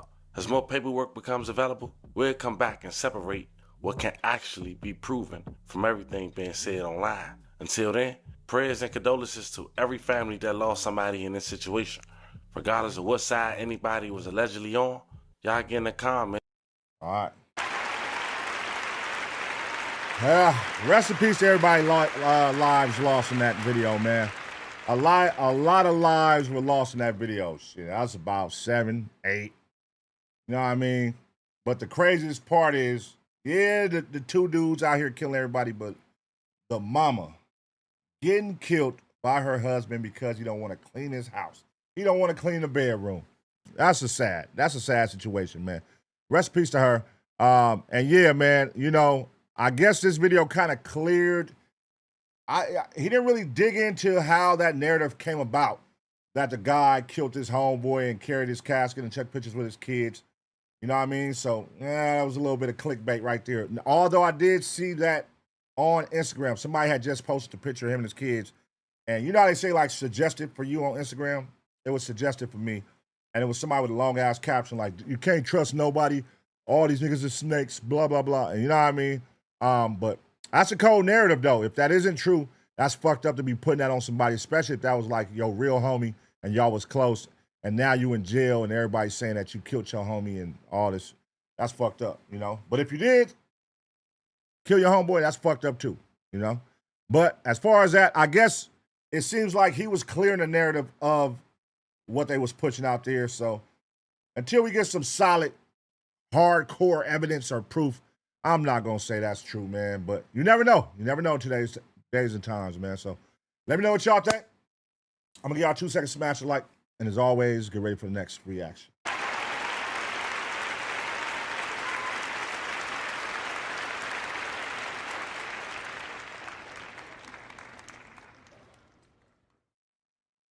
Hey, listen, man, I don't doubt nothing with these young niggas, man. Is that possible? Could that be possible that he did that? Yes. Highly possible for sure, you know? I don't doubt that. Hold on, let me just save these real quick, bruh. So I know that I reacted to them. All right. Let's see, man. What else we got here? We got a lot of them, man. We got a lot of them that we can click on. Let's get a body cam video going. I want to, let's see. We need something with some action. I want to watch something with some action, man. I want to see some action. Cops get Chicago. Let's see this one. Wait. Simple travel on list of 15. All right, let's watch this one. Let's see some action, man. Can't go wrong with a good car chase, man. Can't go wrong with a good car chase, y'all. Let's get it. All right, man, it's going down. A good car chase is now on the way, man. Simple traffic stop leads to 15 pit maneuvers. Why did it take so many? Let's find out. Let's go. A vehicle pulls over for a routine traffic stop, but when the officer gets out of his car,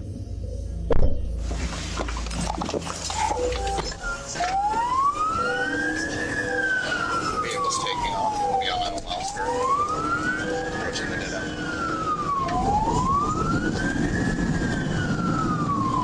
Oh, we're trying to pit him early. 628, you in pursuit? In pursuit, proceeding towards the dead end on Wildest. Yeah.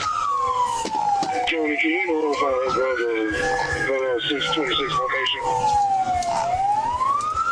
Let me see your hand! Let me see your hand! What an idiot. Turning around back on Idle Wildest, we're approaching you, Hunter. Why would you get out the car?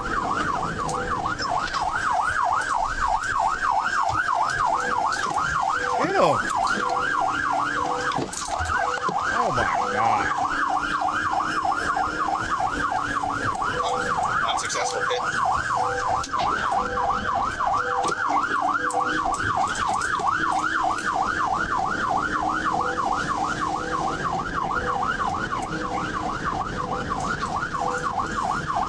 Oh, this some country ass shit. This some country ass shit, man.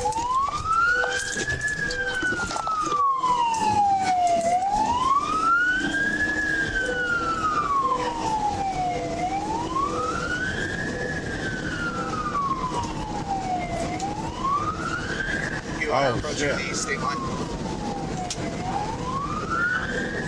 Notify Montgomery County, we will have charges. White female driving.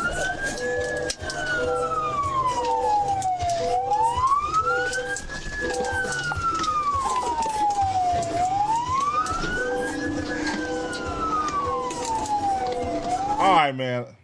Whoever is driving this goddamn police car sucks, bro. What, my nigga, what are you doing? Go ahead and do it. What the fuck are you scared of? Continuing on Allen Road, approaching Brewston. Our current speed is 50 miles an hour. No vehicle jump.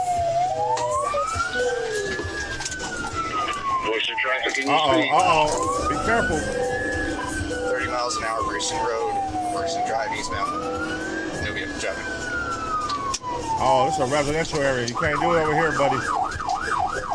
Damn, that's a nice ass area.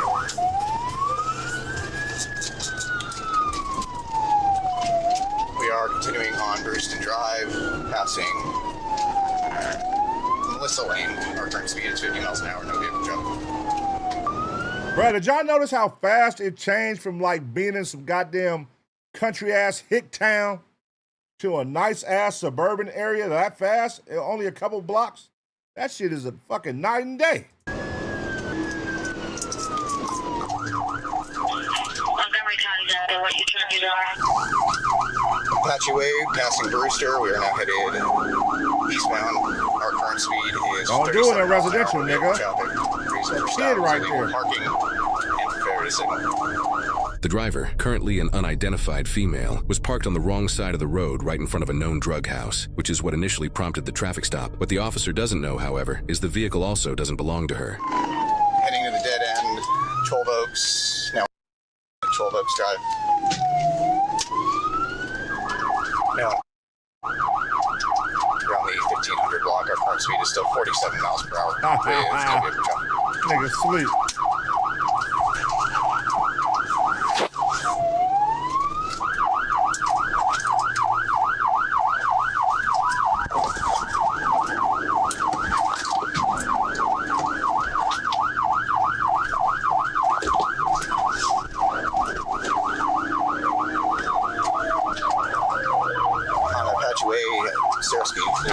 Hey, this motherfucker's so thirsty for a pit maneuver. Like, bro, you finna do this shit in a residential area, nigga? Like, you're finna try to force this shit gonna spin off and go into somebody's house, bro. better catch that nigga in one of these open roads, man. Be patient, man. Obviously, they can't drive. Well, you can't drive either, shit. Our current speed is 15 miles per hour with no vehicle traffic. She's intentionally trying to stop me from conducting a pit maneuver.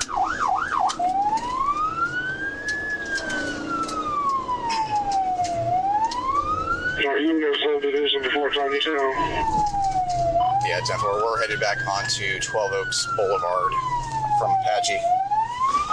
Our current speed is 20 miles per hour with no vehicle traffic.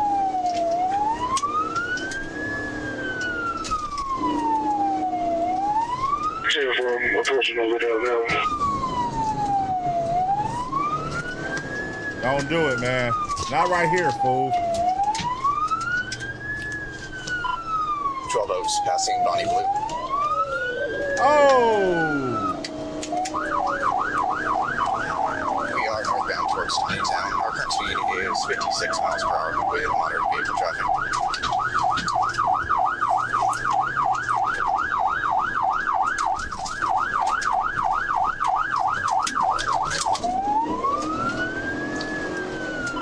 We will be going on to Tiny Town now. Stand by to good direction of traffic.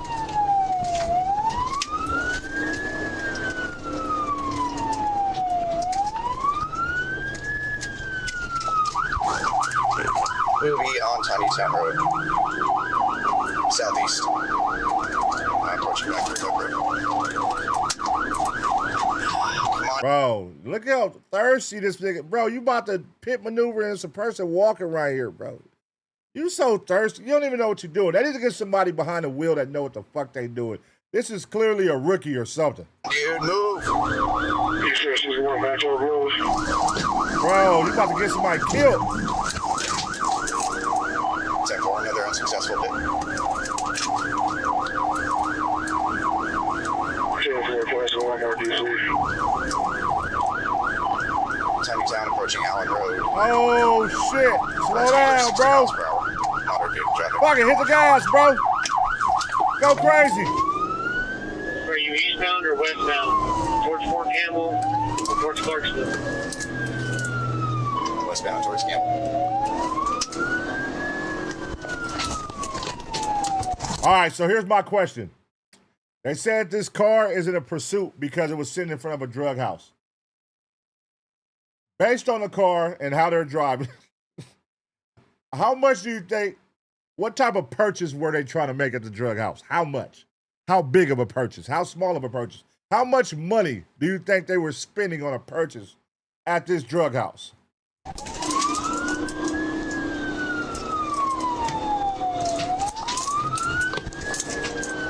Bro, you gonna get somebody killed. Bro, you gonna get somebody killed, bro. This nigga's driving dangerous. Successful pit. 1,000 Tiny Town. Backing up. Now, what if they had a gun? You would have got fucked up. If they would have had a gun, they would have shot that windshield and popped your ass because you over here being thirsty.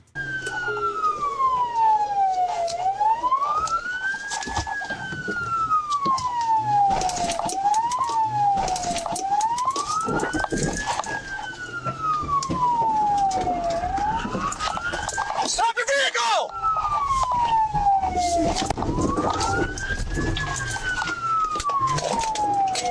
Oh my God.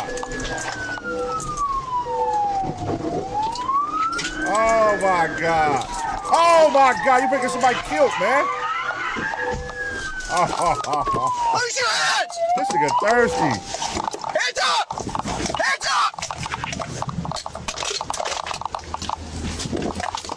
Oh my God. This goddamn Ford is not giving up. That's why they say built Ford tough. Secondary successful pit. She's at 5 miles an hour. We're continuing back towards Fort Campbell.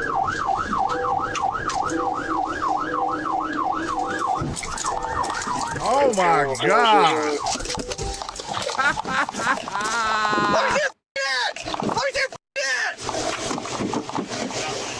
Bro, he is thirsty. Where's your backup at, nigga? Bro, he don't even got backup. He just, this is sloppy, bro.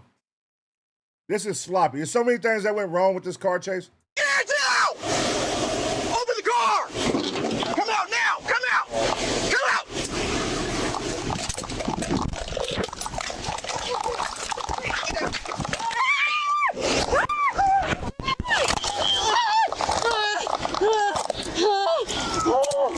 Oh, God. Oh, God. I'm good, thank you. County, I have one in custody. Stand up. Stupid. My car. I just lost my... Shut up. Okay. I don't want to... Okay. I lost... Shut up. Sit in my car. Okay.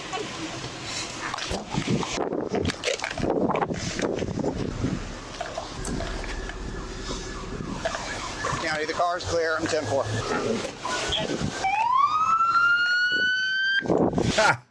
They just showed up.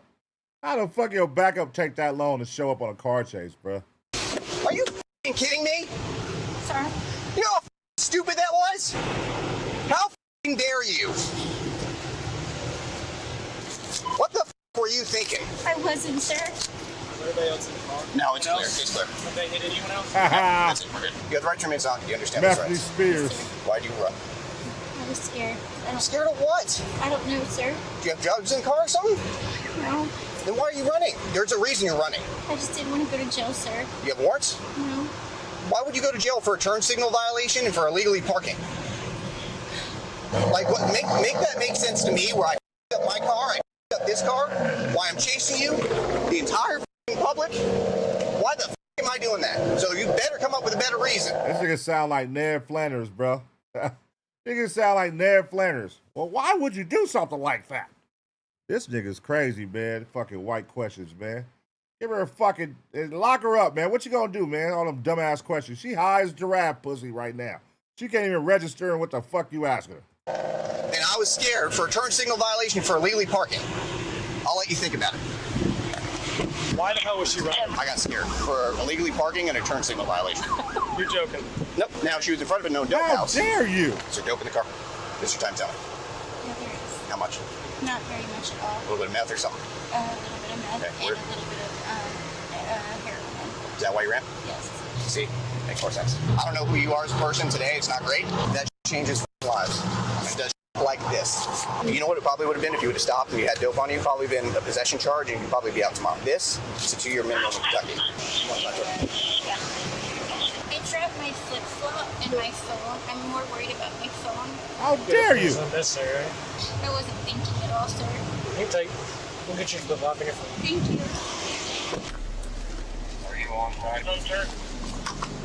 Bro, look at that big ass meth pipe, bro. God damn. Big ass meth pipe. That motherfucker was huge. Where's the dope outside on Terra Car Park? It's in the front in my purse. It's a little pink pouch. Whose car is this? It's my boss's. The boss's, okay. Yo, boss car.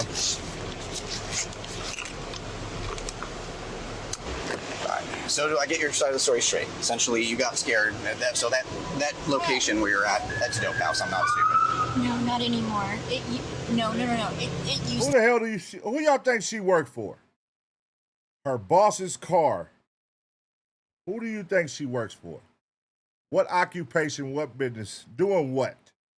to be, and I agree with you, but it's not anymore. They got rid of all the people that was living there. My boss did, because it's her house. She kicked all them people out, and now it's a handicapped lady and her son and husband that live there. I had picked the son up from school, and I was dropping him off from school, and I picked up the internet box because I had to bring it back to my boss. So it's not a dope house anymore. So they got rid of it? Yes. Okay. I'm going to start writing my warrants. So you're in Tennessee now, so it makes it a lot more difficult. So I'm going to start doing my paperwork and everything. If you would have pulled over, even if you would have stopped right after you made that stupid decision. I know, and I was going to. Silly, not silly mistake, stupid mistake. I don't usually say that often, but this was not needed at all. No, I do apologize. Yes, ma'am. My boss friend, she was borrowing it, so she has a bunch of groceries and Wi-Fi box in there that we needed. Sorry, I'm shaking because that was horrible. We just had it fixed. I think they're towing it. Yeah, okay, can I get this stuff out of there? I'll ask the deputy that was involved in it if he wants anything removed from it. This lady over here said that I guess that she was just borrowing this vehicle. That's what I heard. And there's groceries in here. There she are. wants to know if she can get them out. I told her I would ask you, but I wasn't going to remove anything until I did. No, I appreciate you, brother. I'm good with it. Have you made sure there's nothing else in there? Yeah, I searched. I got the dope and everything out. So. That is hilarious. You know you starving, cuz. You done came to the car chase like, hey, hold on, look. Fuck the car. Even though it's my shit, I just got fixed. I need them groceries out of there. Can I get them groceries? Oh, and a cable box. Let me get that cable. Fuck her. We ain't tripping off her. Let me get them groceries and that cable box, please. Pronto. Appreciate you. He said he's cool with that, so if you want to... Okay, pull up, or... Yeah, you can pull your car over here in the middle. Is there a way you'd be able to help, or... Because it's a lot. Just try to make as many trips as you can. Sure. Just be careful with the traffic. Just grabbing the groceries. He said he was good with it, so... According to court records, this suspect, whose name isn't identified for privacy, was charged with improper parking violation, improper signal, operating a vehicle on a suspended or revoked license, felony first-degree wanton endangerment, felony first-degree fleeing or evading police, felony first-degree criminal mischief, possession of drug paraphernalia, her first offense of felony manufacturing methamphetamine, and felony first-degree possession of fentanyl. She is presumed innocent unless proven guilty in a court of law. What you just saw is rare. In the body cam footage you watch, one officer attempt 15 pit maneuvers during a single pursuit. Now, according to a survey of about 10,000 pursuits, pit maneuvers were used just 1,018 times. Do the math, and that works out to roughly 9.8% of pursuits. In my entire career, I'd never performed a pit maneuver. Most officers in America never will. Many agencies don't certify the officers to perform them, and some agencies don't allow them at all, which makes footage like this even more unusual. Being trained and certified to perform pit maneuvers takes a tremendous amount of vehicle control. An officer has to match a suspect's speed, get into the right position, make control contact, and still recover their own patrol car afterward. That's just the physical part of it. Knowing when not to attempt a pit can be just as important as knowing how to perform one. Most properly executed pit maneuvers result in relatively minor damage to the patrol car. But when you're dealing with a suspect like the one in this body cam, that isn't always how it ends. Potentially thousands of dollars in damage, all because she chose to multiply her felonies instead of facing the consequences of a simple traffic stop. Yeah, all right, for sure. Yeah, she blew it, man. But the cop blew it even more, though. The cop, listen, bro, I don't think he knew what he was doing. Clearly, 15 pit maneuver attempts, and it's like, bro, what? Like, look where you were doing them at. Like, it's little kids around on scooters. You're in a residential area. Like, this car can spin out and drive into the house, and that's going to open up another case on y'all niggas. Like, bro, you imagine being at home in a residential area, and this dumbass cop is attempting a pit maneuver on a car, and it goes through my house. Like, nigga, just wait till you get on the fucking highway, man. Just wait 5 extra minutes, bro. What are you doing? There's kids out here playing on scooters and shit. You fucking up the game. And then she over here, she done used the boss car to go pick up a goddamn groceries for the store and go grab a cable box real quick. And you supposed to be coming back, and you done went on a whole car chasing my shit. You done went on a whole car chasing my car. All I said was go pick up the goddamn bacon, toast, and eggs, man. What the hell is you doing going just because you parked the wrong way? You better get that dumbass ticket and get out my car and leave my shit right there. You're in front of my house. You're going to my house, one of my houses, to go pick up my shit. Why did you go on a car chase and total my car out? Yeah, I would be hot to the motherfucker. But at the end of the day, I don't know. The boss looked like she did meth. The driver looked like she did meth.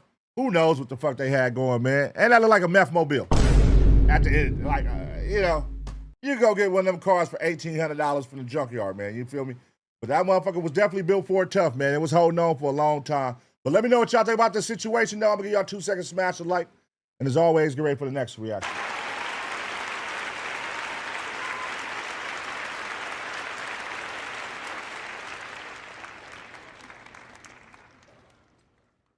Yeah, that's a crazy one, man. Goddamn. Hey, would y'all be hot if somebody used one of your employees used your...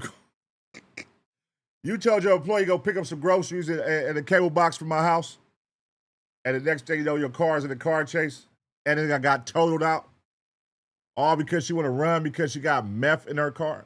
A little bit of meth. It wasn't even like you act like you got a fucking key, a bird in that motherfucker, 8 ball. You didn't even have nothing like that.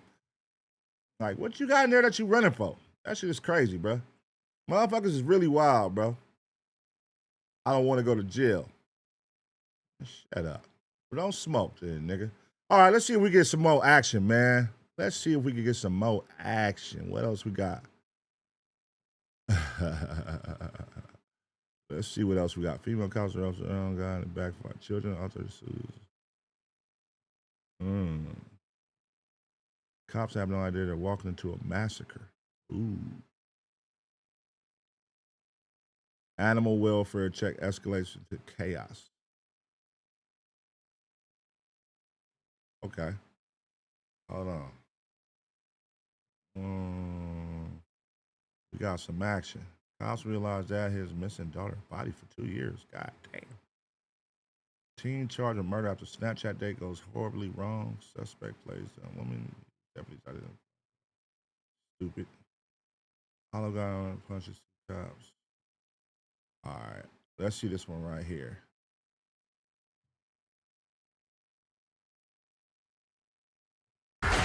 Let's see this one right here. Let's get some more action going. Let's get some more action going. One more time, man. One more time for some action. Real quick. Let's get it.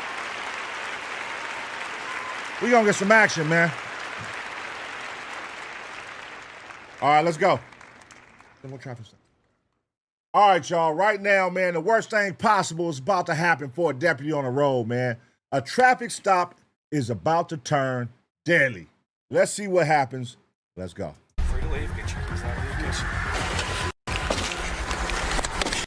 Stop it right now! This began as a welfare check. All these deputies wanted was to speak with this man after his daughter raised concerns about his well-being. But the decision he just made immediately turns this routine call into a life or death situation. Stop it right now! I swear to God! Oh!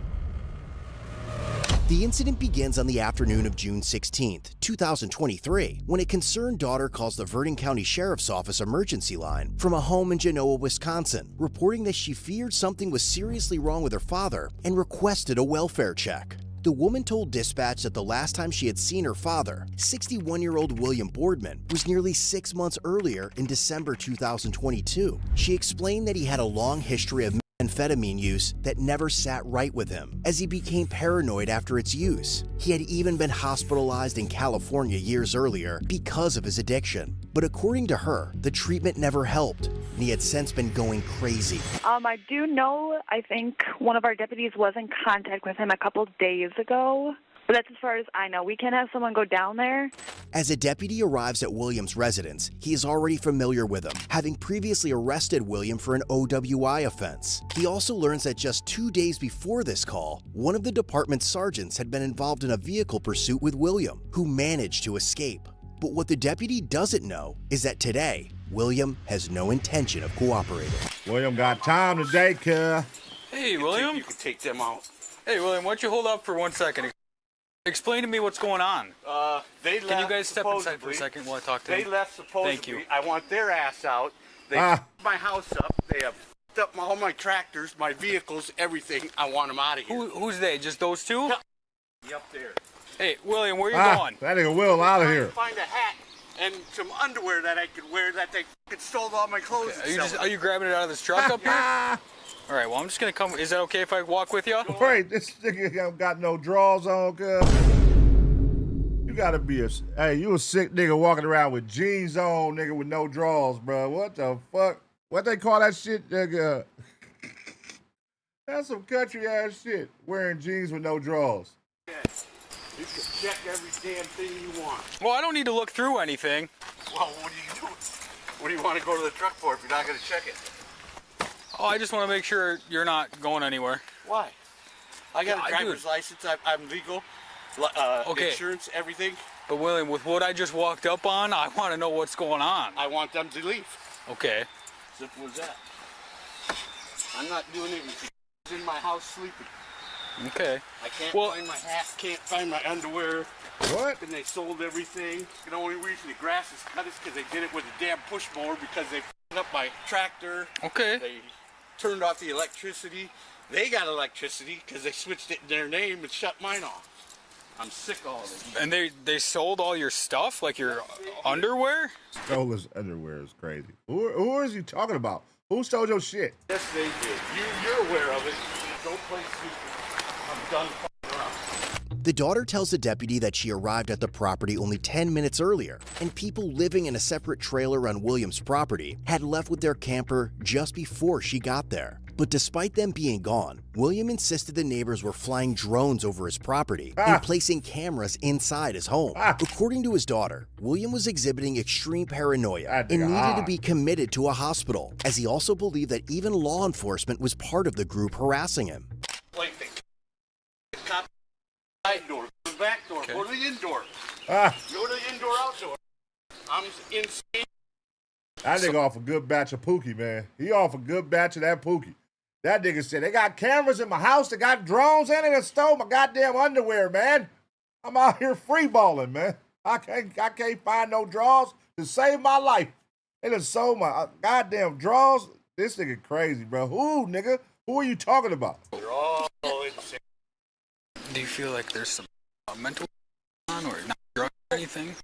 While speaking with the daughter, the deputy learns more about William and the events that led to his deteriorating mental health. William lived alone on disability benefits, but his life had not always been this way. In 2003, his father suffered fatal injuries after attempting to start a fire using accelerants in a wood-burning stove inside the house. Damn. William managed to put out the initial fire, but his father died from his injuries 2 weeks later. Nearly a decade later, tragedy struck again. In 2012, after leaving the house following an argument with his mother and going out drinking, William returned to find the home engulfed in flames once more. What? Nah, hell no. Will, hey, you're not fooling us, nigga. Your dad died from fire. Your mama died from fire. Come on, man. This time, his mother died from smoke inhalation. Her death changed him completely, and according to his daughter, William blamed himself for what had happened. Soon afterward, William, who had never previously been known to use drugs, began using methamphetamine heavily, and his mental health steadily deteriorated. But now, as William attempts to leave the property, the deputy has no idea that simply trying to get him to stop and have a conversation will eventually spiral completely out of control. For right now, can you guys maybe take off? Because that's kind of what he's requesting, and I'll try and talk to him. And You ain't gonna talk to me. You already know. I'm not entirely sure what's You going ain't on. taking me up, and I ain't going to jail. And you're Well, I have no intention on arresting you. And I don't get police escort. I turn the lights on. They come in. They I intend to be a thief. I ain't doing a fucking thing wrong. Motorcycle parts are changed, shocks are raw. Fucking goddamn suspended. This nigga just keeps walking back and forth. He ain't doing. Where are you going, bro? They're fucking off. I'm sick of it. So, William, I told them they're going to take off right now. Yeah, thanks. Can we maybe have a conversation, please, William? Yeah, get out of my ass. Well, can you explain the situation Get out to of me? my ass. You said they're you do your hand and wand and all that shit. And this old lady fucking come and get my ass and fuck me up. And okay, who's in now? Yeah, sounds crazy, don't it? I don't know the whole situation. That's why if you could explain it to me. Yeah. Easily. Yeah. An orange peel. What? Huh? I gotta get some food because my refrigerator's electric's on. Well, you, William, what's going on? I don't need. You know it all. No, and if William. Don't know it all. William. Then I can't make a report because you guys won't open up your door. Excuse me. William, Excuse me, please, officer. William. You are stopping me from going on my property, and I'm not doing nothing wrong. So I've got to go. I'm low on gas. William. I got to put gas in. William, I need to talk to you. I'm asking. Please talk to me. No. Is there a reason you don't want to? Excuse me. Excuse me. Oh, that nigga Willie a beast, nigga. As the deputy radios that William is leaving the property, another deputy patrolling nearby spots his truck almost immediately. Is it that black truck? Yeah, he's headed northbound on 35 right now. If you can try and get a stop on him, but I have a feeling he's trying to take off on you. 23 Vernon, I am attempting to stop right now, lights and sirens. Uh-oh. Looks like we're pulling over here just off of Gino. I think he's having a bad day. All right, so someone else just pulled him over. I'm going to take off up there, okay? I copy. I'm going to be around up there.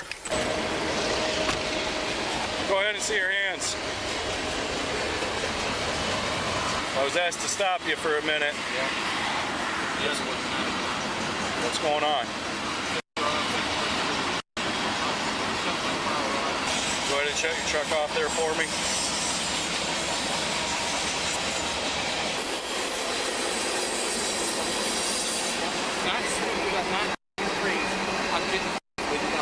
Can you please explain that to me? Hey, William, why don't you hand me the keys for right now? See, this is giving vibes of the officer used to fuck his daughter or something. Like, he's being extremely nice with Willie. Do y'all feel like he should be on Willie like this, man? Should he be on him like this? Did he do anything wrong? But see, the fact that his daughter wants him checked on, it feels like the officer fucked the daughter before. And you know what I mean? Because you're really not over there pressing a line on him, but you at the same time, you kind of are, though. You like, get out my face, man. Let me do my business. Why y'all keep stopping him, bro? Let him do his thing. You go get a real cop, arrest me, and take you to federal court. Well, I don't want to arrest you. Explain the whole thing there. Are you saying you want? No, because you won't let me make a police report on it. Are you saying you want to go to jail? I'm not gonna. Okay? You can turn it up. What's that? Listen to it. Go ahead. Done. Can you tell me what happened? Tell me what happened with your daughter when I was pulling up? I don't know what's going on with my daughter. Okay, you're not sure? I don't like it. Okay, well, I understand. She was in your house. Shut up. I don't have no food. And I'm fucking hungry. Pissed off and fucking no underwear. No pants. I don't mind. Shirts that are not mine. Made in Haiti. Come on, man. I'm sick of it. So, when I pulled up, your daughter came outside crying. I mean, I understand they were on your property and you wanted them to leave. Yeah, and I want them to stay off. Okay, what was said? I walked away, officer. You just walked away? Okay, yeah, I mean, that's what you were doing when I pulled up. You were walking away. I know what was said. Well, I mean, you were there. Why did they shut your electricity off? Because I'm gay, because I put my hand on my face. Come on. Get out of here, boys, okay? You could deprogram me at the gas station. I'm not going nowhere because I'm not against the law. Give me your keys. You're against the law. Give me your keys. Give me your keys. Give me your keys. Willie ain't going, bro. Willie on bullshit. Look how he looking at that nigga. It was at this moment he knew he fucked up. Willie about to hit the gas on your ass, boy. You're gonna have to take them. I'm asking you, and I'm telling you, you're gonna have to take them. Talk your shit, Willie. You're gonna try to drive away? No, I'll try and drive your nose through your face. Oh! I'm sick of it. No, it's not a threat. Not a threat at all. That is a fucking promise. Oh, let's go, Willie. The law. You're a bought and law, and I'm not gonna go. Okay. Go, Willie, so go. What do you have for him? I'm just trying to talk to him to understand what's going on. As tensions rise, one of the deputies does his best to de-escalate the situation and convince William to speak with them. But William has already made up his mind, and the situation is about to take an unexpected turn. I'm gonna go. Get up out of there, Willie. And get some food. Bro, that's all he trying to do. He just trying to go get some food from the gas station. Why y'all giving him a hard time? He ain't drunk. He just a little crazy. Just let him go get some goddamn gas. Follow his ass up there and follow him back since y'all love this nigga so much. Otherwise, drag his ass out the goddamn car and zap that nigga, man. The fuck are we doing? All this goddamn talking. Get to it if y'all gonna get to it. There's too much talking, man. You're not free to leave. Get your keys out of the ignition. Seriously? No. Oh my God. Stop it right now! Stop it right now! Once William speeds away with the deputy hanging onto the running board of his truck, surveillance cameras from nearby businesses capture him driving at highway speeds directly into oncoming traffic, showing no intention to stop. Stop it right now! I swear to God! Stop it! You! God damn it, stop it! Stop it right now!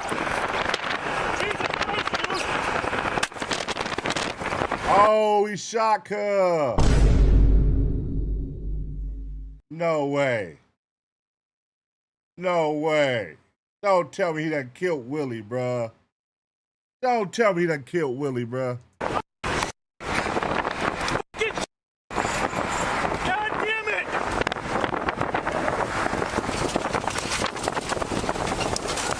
"23 shots fired!"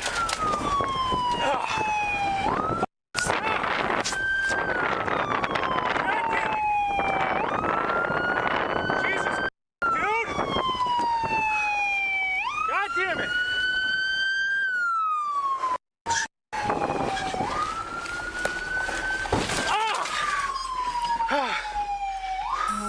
He took off with me on the vehicle, refused to stop. We had a 1050 here, he hit 20's vehicle. He's out. Shots fired? Shots fired, dude. Did you call shots fired? Yes, I don't know if they heard it. Yeah, they got it. Did you get EMS? Nah, homie. That ain't cool, bro. Come on, man. Nobody told you to jump on a nigga car, bro. You made that choice, nigga. And then you gonna kill cuz. All he was trying to do was go to the gas station, man. I get it, he a little fucking berserk in the head. Might be off a little bit of meth. But he wasn't harming nobody. He was on his own property chilling. He was at his own house chilling. Y'all came over here fucking with me. And nigga, listen, just because my daughter wants you to check on me, nigga, I'm on my property, man. Leave me alone. Listen, I'm finna go get some gas and give me something to eat, my electricity out, and then y'all gonna kill me because of that? God damn, that's fucked up. That's fucked up.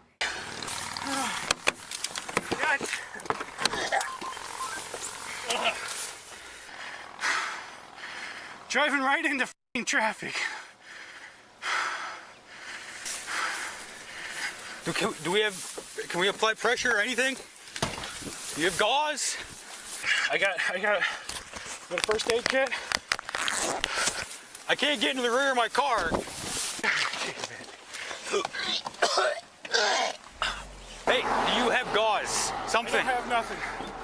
His first time killing somebody. He over here throwing up. That's his first time killing somebody. And you didn't even have to kill nobody, man. You didn't even have to kill, bro. Why'd you jump on the fucking car, dumbass? Who does that? That's not justified. I know the daughter gonna feel like shit, y'all. The reason the cops is here because my daughter wanted me to get checked on, and they came to check on me, and the same cops that she called to help end up hurting him, end up shooting him. Not because he had a gun and because he was trying to go get some goddamn gas, and this cop chose to hop on his car. Nigga, y'all could have put down some goddamn spike strips, flattened his tires, nigga, before he pulled off. It's all kind of shit y'all could have did differently, man. Nothing. 23, we need EMS here, stat. Come on, dude. Come on. You got anything? You can't get in your trunk? I can't get in the rear of my vehicle. Here, it's gotta be something we could stuff it. Here, help me pull them out. This is all rookie edition shit.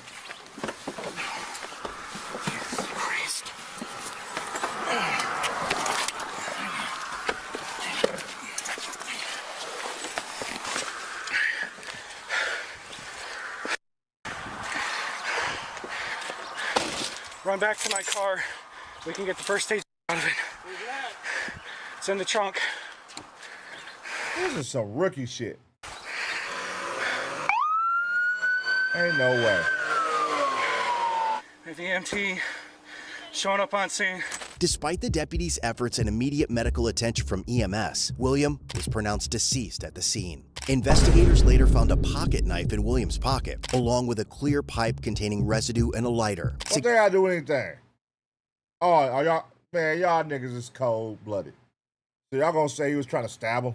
Suggesting he may have been under the influence during the encounter. That same night, the Wisconsin DOJ's Division of Criminal Investigation took over the officer-involved shooting investigation. During his interview, the deputy said that despite serving in combat overseas, he had never before found himself begging someone to stop a moving vehicle and feared for his life throughout the incident. He also explained that he did not want to use deadly force, but William left him no choice. The deputy also suffered injuries to his elbow and ribs while hanging onto the side of William's truck during the incident. Investigators ultimately concluded that the deputy's use of deadly force was legally justified and no action was taken against him. Unfortunately, what began as an attempt to get William the help his family believed he desperately needed instead ended in a tragedy that no one involved had expected. That's fucked up. That's fucked up. You know, it's not too often, man, I feel bad for the meth heads, man, but I feel bad for the meth head right here, man. I feel bad for him, man. Rest in peace, bro. That wasn't cool. Now, I can see if they was out there off the pookie tripping, doing wild shit, spazzing out. I get it.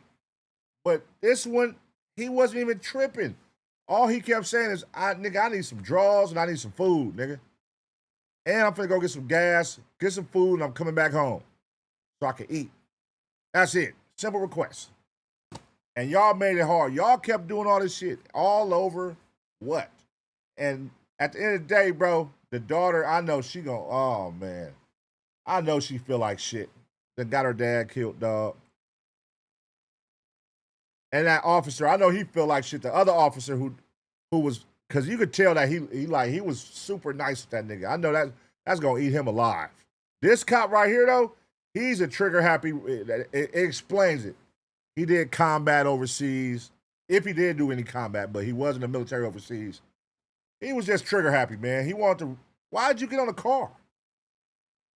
That's justified? What the fuck? Where does it say that a cop should hop on the side of somebody's car? When the fuck have you ever seen that? That's crazy, man. That's fucked up, man. But let me know how you would feel, man, if you made the call for police to go help your father, your mother, and they end up killing her. All because she wants to go get some gas and something to eat from the store. Cold situation, man. I'm going to give y'all 2 seconds to smash the like. And as always, get ready for the next reaction.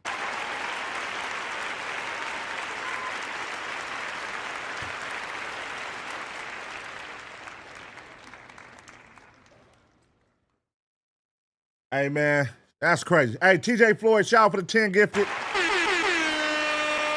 10 gifted, man. Shout out to the 10 gifted. Appreciate you, man. Yeah. Let's get some more green ciders up in this motherfucker one time, man. Get some more green ciders up in this motherfucker. Shout out to everybody up in here, though, man. You feel me? AVP reactions, baby. Law and crime, Tuesday, Thursdays, man. We in this motherfucker. Y'all know where to find us, man. Right here. Lifted, what's happening? Chef Zell, what's going on, man?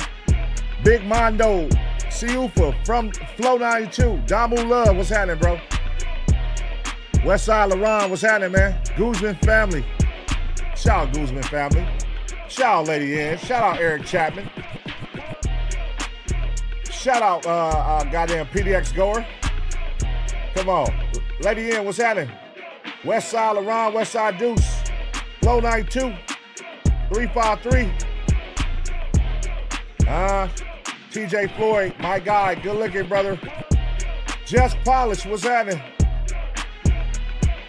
Mr. Can't Save You. Gray Siders in the building, man. Shout out to the Gray Side. Shout out to the Gray Side. What are you getting? Come on. Let's go.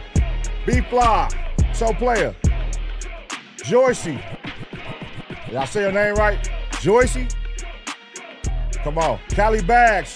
Day in the Cut. Tiny Cuz. What's happening, bro? I am talent. Come on. Big Mondo. All right, I think I already said that. Shit. Tay Bay Chevy. OSC. Gorilla 323. Come on, man. Darius Show. Day in the Cut. 95 Lane Change. Taz Uno. Tina Baby. What's happening? Ocean Reviews. Long live the Grays. What are you getting? Rising Moon. Where my boy Poppy at, man? Where Poppy at, man? Where Danny F at, man? Where y'all at, man? Where my green siders at, man? Cal, hey, CA all day. Great one. What's going on? 95 Lane Change. Icky Ricky, my boy. Angel 562, what's happening? Let's see, man. Let's see who all up in here. Go crazy right now. Mo Schmobby. Darius Show. Damn. What? I'm a dilemma? Is that what your name say? Fuck it. Pop E, there you go, my boy. Pop E, man. What's the deal? If you smell. Spider-Man, come on, bro. God damn it. Spider-Man, what's happening, bro? Scrooster, what's going on, man? H-Town in the building. FY Bit, Logo Secret. What it do? Keys to the city, man. DZ Baby. Easy Money, my boy. What's the word? Patch fan, what's going on, Patch fan? Football is back. Rams is back. Preseason. Come on. Allen's MW, what's going on, man? What's the deal? Benji. Shit, Ant Bakes. Let's go. Shout out to y'all. Nestor Isaac, what's going on with you, big dog? Beats by Mac, what's happening? James Brown, I feel good. Let's go. JD Spencer, man. Shout out to you. Shout out to the Chaser Gang, man. Up in this motherfucker one time. You feel me? Chaser Gang.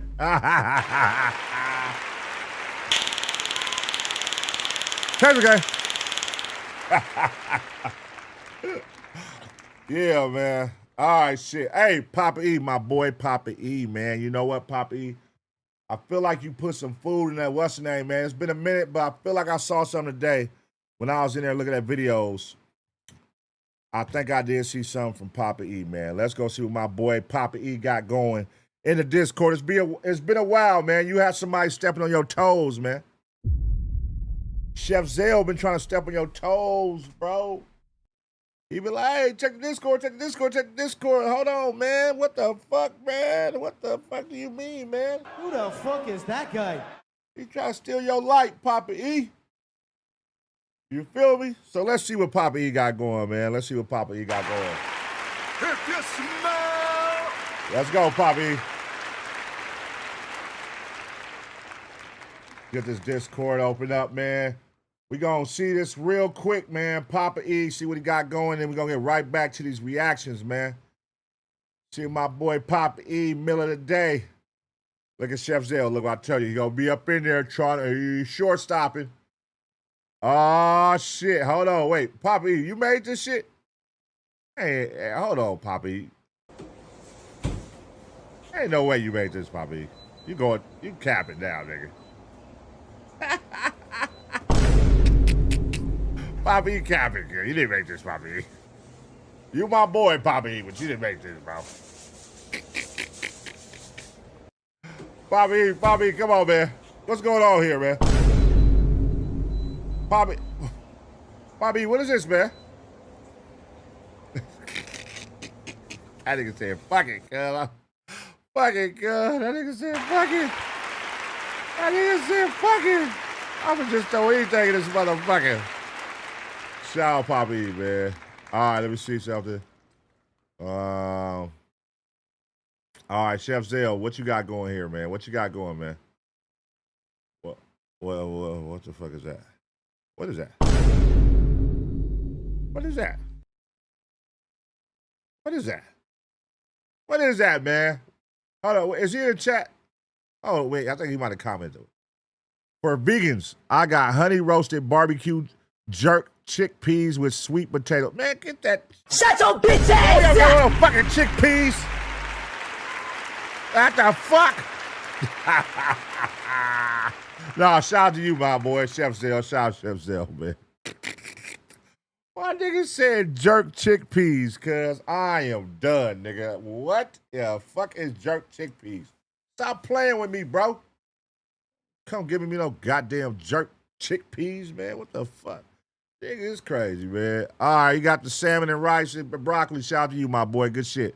Darius H, let's see what you got going, man. Okay, you got the rice and broccoli and goddamn, my boy, that shit look like blood. Shit, ping. Goddamn, you just killed that motherfucker. Goddamn. Nah, shout out to you though, man. All right.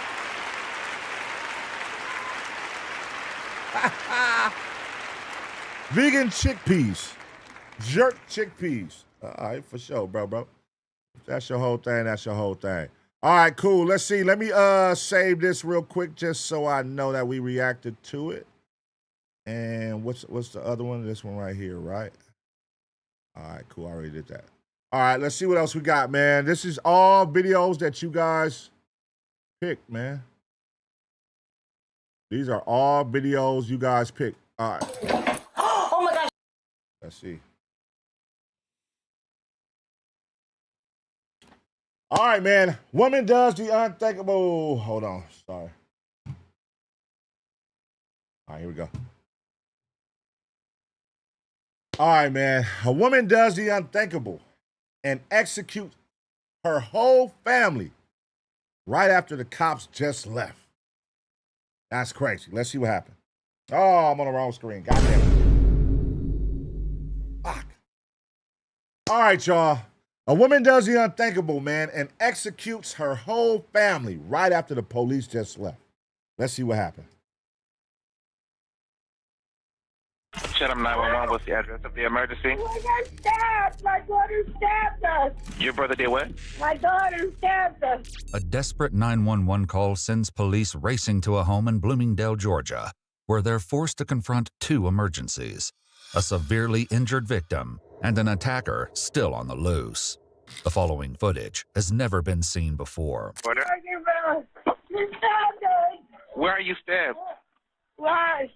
Where's your daughter? Yeah, why? No, I'm in the hotel. Take a deep breath for me. Try and calm yourself so you can give me some information, okay? We have help on the way for you. Officers race to the home. It's a familiar address, but as they step inside and call out to the residents, they're met with an ominous silence. Bloomingdale Police Department! Holly! What the hell is going on in this house, bro? Look at this shit. What? The bed is on the floor. It's a big-ass 70-inch on a small-ass cabinet. All right, let's keep watching. Come out!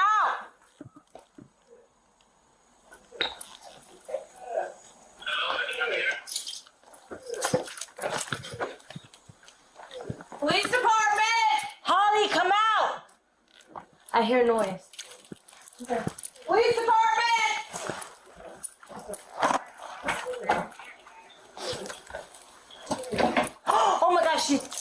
Oh my gosh, oh my god. She's right in there, she's not breathing. Yeah, that's why she called the police. Oh my god, there's two victims. 840, I need EMS and fire. We have two victims that are stabbed. Inside separate bedrooms, officers find 61-year-old James Doolin and his sister, 62-year-old Shirley Doolin, lying in pools of their own blood. Someone's coming, hon. Where are you bleeding, okay? Just breathe, okay? EMS is coming. Okay, come on. EMS arrives moments later and begins assessing both victims. James... That nigga Tyrone walked in. Hey, Tyrone, you 30 minutes late, man. What the fuck you was doing, man? These motherfucking white folks done fucked around and died on us, man. You over here walking in like you own the motherfucking place. Is still breathing, but Shirley, who has lost a devastating amount of blood, is beyond saving. Does she have a pulse? No. While EMS throws themselves into trying to save James, officers focus on locating Shirley's daughter, 35-year-old Holly Marie Scott. But as they begin tracking her down, another call comes into dispatch, one that they never anticipated. 911, what's the address of your emergency? This would be Morgan Road. Okay, is this in reference to a cutting, ma'am? A stabbing. I stabbed my mother and my uncle because they're child. Okay. They're literal child.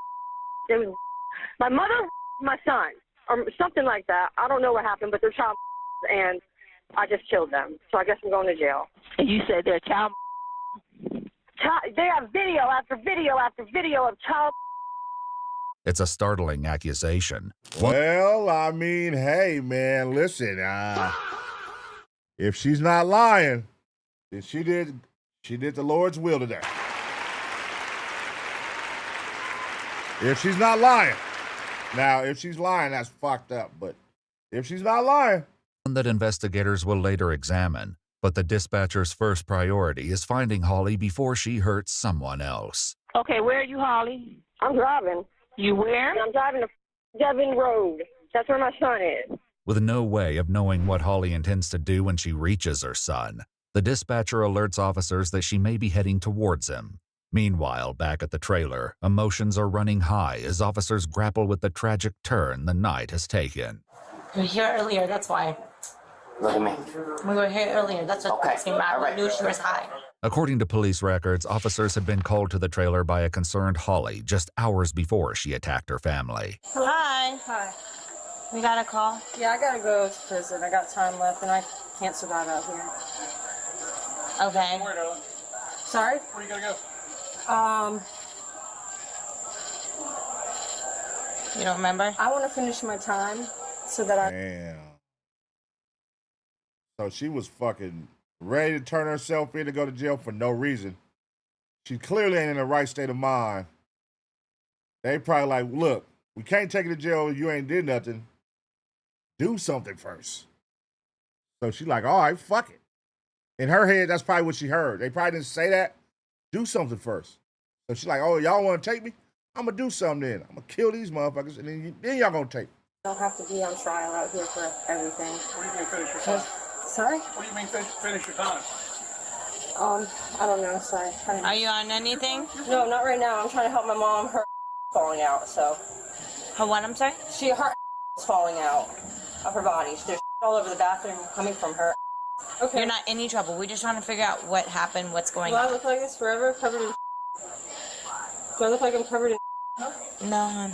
Are you? No, we don't see anything. Do I have brown skin? No? No, honey. Okay. Is your mom available? If I have brown skin, Is your mom available to talk to? No, she's on the toilet. So, okay. Yeah. As the officers took Holly's information, she went to go check on her mom, who called out to them from the bathroom. 805. What'd you say? She said I have a colonoscopy tomorrow. That's why I'm passing. Oh, okay. Stand by. She's taken the medicine to clear her out. Confident that Holly's mom was okay, officers turned their attention back to her. Okay, I have a question for you. What were you talking about? You have prison time left. You want to go back. Can you explain that to me? No, I think I was speaking for somebody else's memory, honestly. Oh, no, she's... What? Either she's on it now or she's coming off of it. The officers left without incident, never imagining they'd be coming back to a crime scene mere hours later. Okay, the road you say you're en route to, is that Devon? No, I don't think I'm going there. I want to get to the end of this road, and then y'all can pick me up, and I'll just go back. Okay, end of what road, Holly? Old River Road. Okay, you're going to the end of Old River Road? Yes, ma'am. I think, unless my gas is going to run out soon. All right, I'm going to pull into a subdivision. However, when officers arrive and scour the area, she's not there. That's some goddamn drugs talking. Ah, they listen to a meth head, cuz. That's them drugs talking. She gone, nigga. She wearing goddamn Idaho by now, nigga. Y'all motherfuckers over here waiting for a meth head to pull up because y'all believe in her. Back near the crime scene, officers speak with James and Shirley's relatives. Although they know little about what happened tonight, they describe Holly as having a long and troubling history. From your knowledge, you know if Miss Holly's usually on drugs? Does she take any medication? I don't know. She's had a past history of being in and out of jail ever since she was 15 years old. So she had made terroristic threats in New York, when she was 15 years old. So then she's been, in and out of probation and in and out of jail, and it was the whole situation. But she's been in a lot of trouble and drug use and alcohol. And last I heard that when they said that she was schizophrenic, she was bipolar, schizophrenic. Holly had recently been released from prison and was living with her mom and uncle while on parole. However, messages from Shirley to a friend indicate things weren't going smoothly, with some detailing how Holly smashed their TV. Still on the phone with the dispatcher, Holly's explanation for the murders becomes more and more concerning. She got possessed by Satan, and then I did that. So someone wanted me to do it. Possessed by Satan? Yes, ma'am. Oh, okay. All right. Finally, after talking for several more minutes, Holly gives the dispatcher another location. What the hell is going on with the front of this motherfucker? What the hell? The hell happened to the hood? And then somebody used like a belt to tie it together. Somebody tied the hood down. Is that tape? They taped the hood down on the car? What the fuck? Holly, hello? Yes? Okay, you still there? I'm at the Quick Trip now. At Quick Trip? Yes. Officers immediately redirect toward the gas station, but as they close in, Holly makes another disturbing statement, this time about her car. I don't know if there's a body in the trunk. Well, let's find out. What? Okay, what'd you say, Holly? Let's see if there's a body in the trunk because something just said check the trunk. Okay, you talking about your trunk? Yeah, there's no body. Holly's rambling statements continue until an officer pulls into the Quick Trip parking lot and spots her. Put your hands up. Put your hands up. Turn around. Get on the ground. Get on the ground right now. Hands behind your back. Put your hands behind your back. Why did she yell like that, girl? Why did she yell like that, girl? Hold on, go back. She said, oh. Rambling statements continue until an officer pulls into the Quick Trip parking lot and spots her. Put your hands up. Put your hands up. Turn around. Get on the ground. Get on the ground right now. Hands behind your back. Put your hands behind your back. She high as a motherfucker, bro. 805, you can clear it. She's 1095. You're under arrest. You know what for? You got the knife on you? No, sir, I have no weapons. None. Where's the knife at? None. With Holly detained, officers check her trunk and confirm that no body is inside. She is then advised of her Miranda rights and agrees to speak without an attorney present. What happened? I was sleeping and I came out of my sleep and I grabbed a knife and I stabbed my uncle twice in the chest. I wanted to do more, but he got up. Despite EMS working to save James, his wounds are too severe, and he succumbs to his injuries. His autopsy report corroborates Holly's story. He suffered 2 stab wounds, one that pierced his right lung and another that pierced his liver. Evidence in his bedroom leads investigators to believe he was initially attacked while in bed. And then I went into my mom and I stabbed her like a couple times. I feel like it was 8 times. Shirley was stabbed 6 times, including once in the upper shoulder and neck area, severing her jugular vein. She also suffered defensive wounds to both palms. So what made you call 911? I had to. You knew you didn't? I planned from the start to do that. Not the start. That's not what happened. When I was driving, I didn't have a place to go. Crazy motherfucker. What's the question, sir? What made you call 911? I killed my mom and my uncle. You just knew you needed a call? Yes. I got you. Did you know they were dead before you left? Huh? Because Holly had said she was driving toward the home where her son was staying, officers confirmed that he was safe with his grandparents. Investigators later arranged for the child to undergo a forensic interview, and according to police records, the investigation found no evidence supporting Holly's accusations that he'd been sexually abused. He's dead to me now. Who is? So you don't have to worry about it. My son, I'll never see him again. Oh, okay. According to court documents, Holly was later indicted on 6 counts, 2 counts of malice murder, 2 counts of felony murder, and 2 counts of aggravated assault. All right, listen, man. Check this out. Ain't no way. I'm sorry, man. But time and time again, we see these kids, children of these parents. I ain't gonna say kids, sorry. Hold on 1 second. We see these parents and their kids, their children, have these type of situations, man. These mental illness mixed with drugs, schizophrenic, meth, terrible combination. And then they always live with their mom and dad or grandma. Mom and dad and grandma, you know, they take care of them. And then they make it so far in life, 61 years old. 60 years old, and this is the way I go out. By helping my daughter and my niece. We helping you out. You living with us in our trailer. And you the one that took us out. This is how we go out. I'm chilling in the bed, probably watching one of these goddamn old head shows. And you done woke up because you feel like waking up and something is telling you in your mind to come stab me.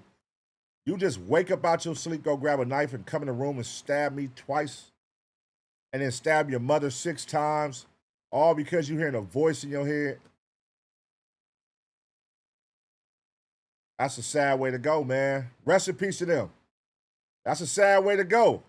A parent's love, man. A parent's love. It's like we see this time and time again. It's like, goddamn, bro. You feel me? It make you wonder, like, if you at home and you, well, if there's anybody of this age, 50, 60 years old watching, and you got your child, your son, your daughter, whatever, at the house with you, and they're going through schizophrenic, and they do meth, and they do drugs, and you let them stay with you, you better watch your ass. Because they gonna get your ass in the middle of the night. I'm fucking with you. That was dark. Hey, let me know what y'all think, though, man. I'm gonna give y'all 2 seconds to smash the like. And as always, get ready for the next reaction.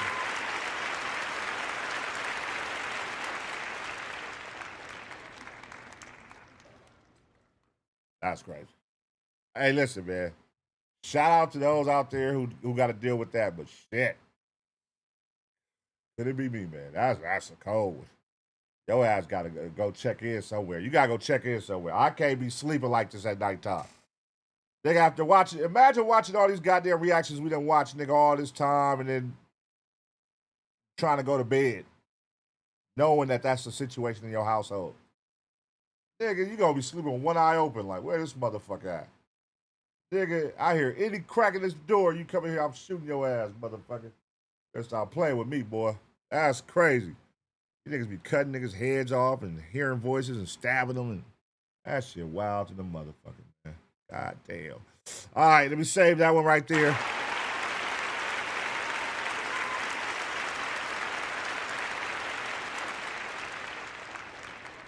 Damn, how many we done watch tonight? We did this one. We did this one. We did this one. We did this one. We did this one. Okay. Damn. Hold on. All right. I want to see oh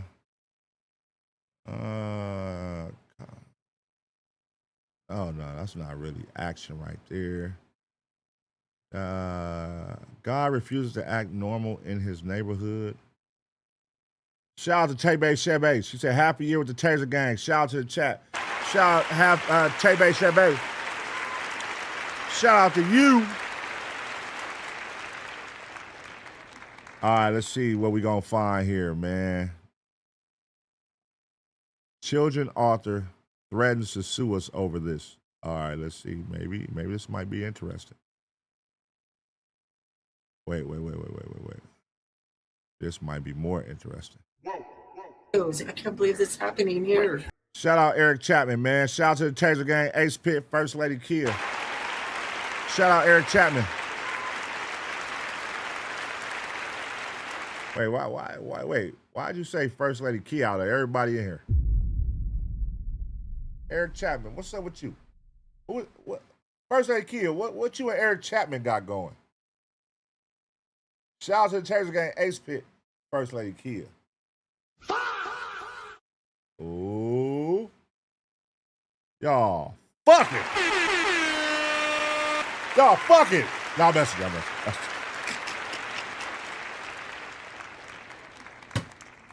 Tay-Bay Shebe. First Lady Kia. Shout out to y'all, Eric Chapman, all y'all, man. Y'all niggas is crazy. All right, let's get to it, man. Let's get to it. Hey, man, we got a crazy situation going on right here, man. Right now, the cops have no idea they're about to walk into a massacre, man. Let's see what happens. A 911 call from a suburban home leads officers to a grisly discovery as detectives work to determine whether it was a random act of violence or something far more calculated. I see this on YouTube. I see this on videos. I can't believe this is happening here. Just before 5 a.m. on Monday, December 15th, 2025, a mysterious 911 call comes into the Clovis, New Mexico Police Department. With the caller unable to identify themselves before the line goes dead, officers are dispatched to the quiet residential neighborhood and approach the home's open garage. During Christmas? 26, but they got a 6-8 at the garage door. Close video if you're inside, make some known! Get some backup, buddy. You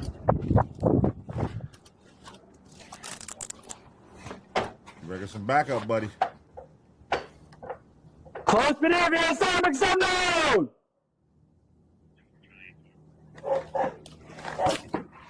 Close video if you're inside, make some known!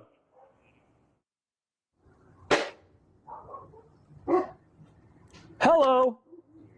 What's going on here? Sorry? What's going on here? We just got a call that somebody's trying to burglarize the house, and I'm making announcements. Can hear somebody inside, but you're not responding to me. Just got up. You just woke up? Is your front door and garage door usually open? No. The young man is 19-year-old Darren Munoz, who tells the officer he lives with his parents, both of whom are still asleep inside. You want me to wake them up first, or? I mean, if they're not up, yeah, I'd like to wake them up, because like I said, we got a call for a burglary in progress. You want to wait here? I don't think they don't sleep with clothes on. Okay, yeah, if you want to go tell them to wake up. Nah. Is everything good? Nobody else is in here that I need to know about? As Darren heads inside to wake his parents for the officer, the first piece of a much larger mystery is about to emerge. Charlie 2650, who is the caller on this? Come here. What's going on? Pool blood. 2650, send me in, we got a pool of blood. Stay outside. In the back. Where? Back. Back?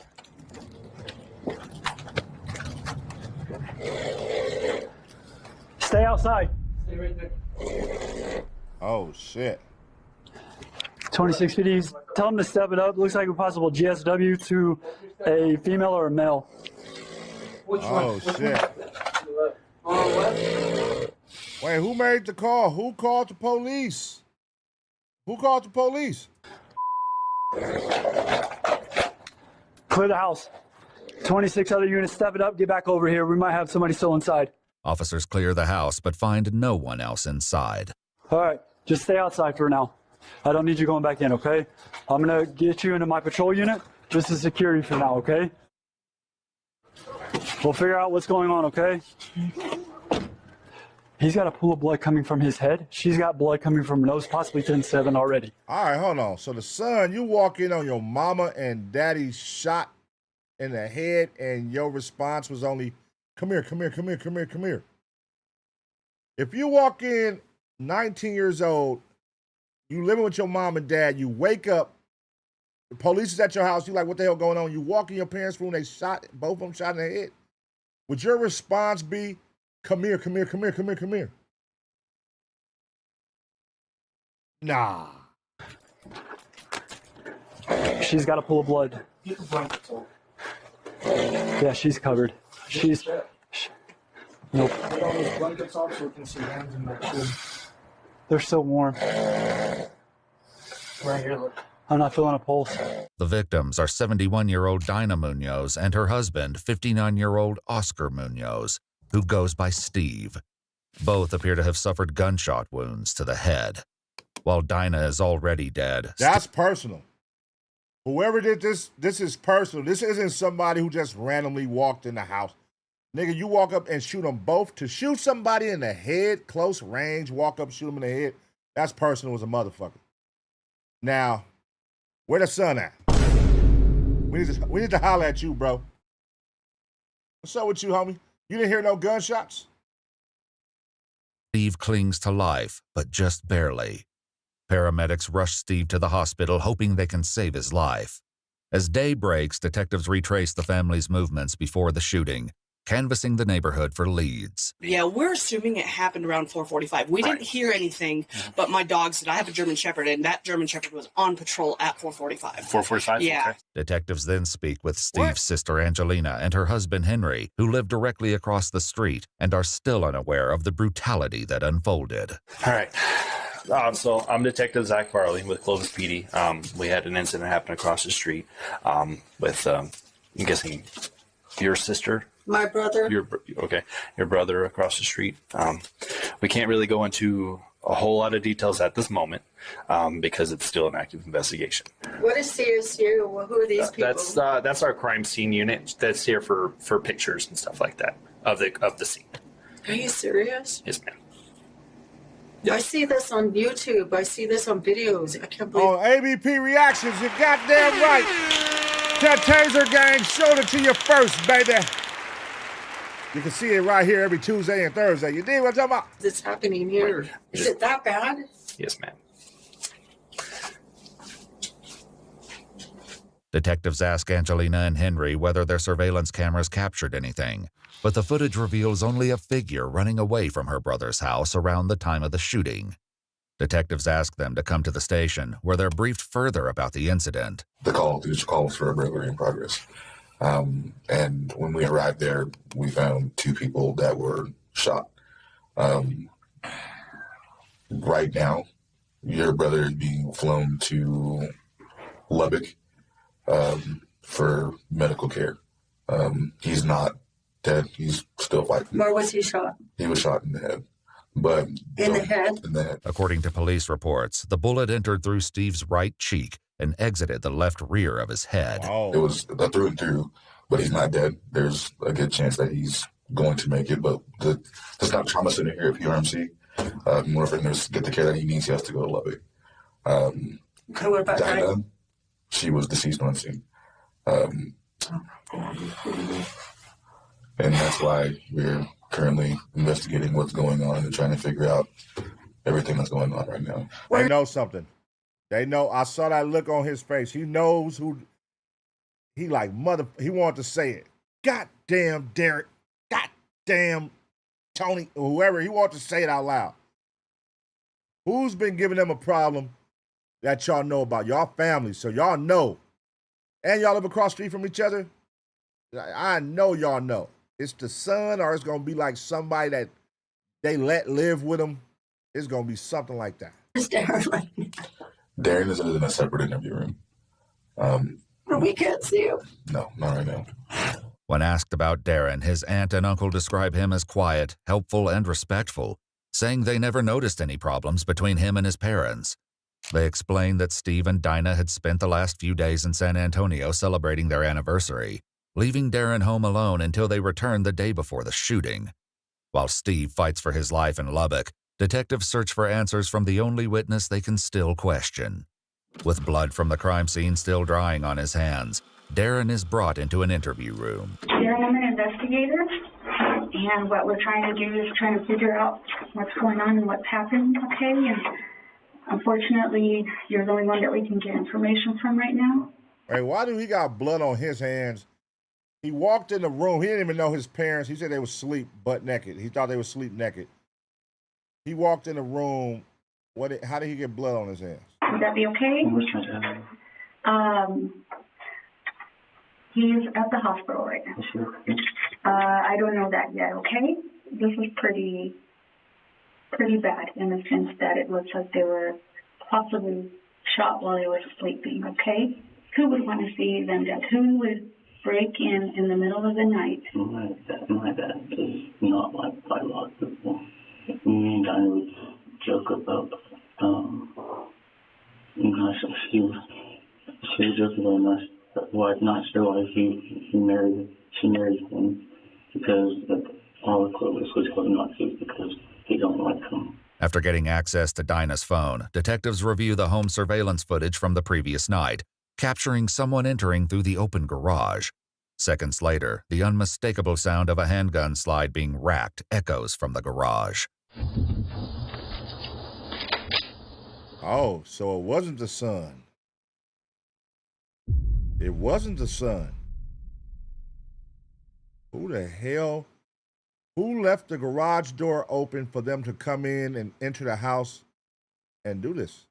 Investigators can't tell who was caught on the footage, but when they speak to his friend, it becomes unimaginable that the person with the gun is Darren. You know, Darren's never showed acts of violence ever. Like, to us, like, he's like the out of the friend group. You know what I mean? Like, if there's going to be a fight, he's like, oh, no, you know what I mean? Yeah, and I'll bet my life I wouldn't No, you would never heard him play. When was the last time you actually saw him and talked to him? He went over the house the day before yesterday. Day before yesterday? Did he seem okay? And Darren's normally real hi, give me a hug and stuff. He's not a bad kid. Right. And he was super standoffish. I went in there to try to talk to him, and he was kind of weird. He just kind of kept his.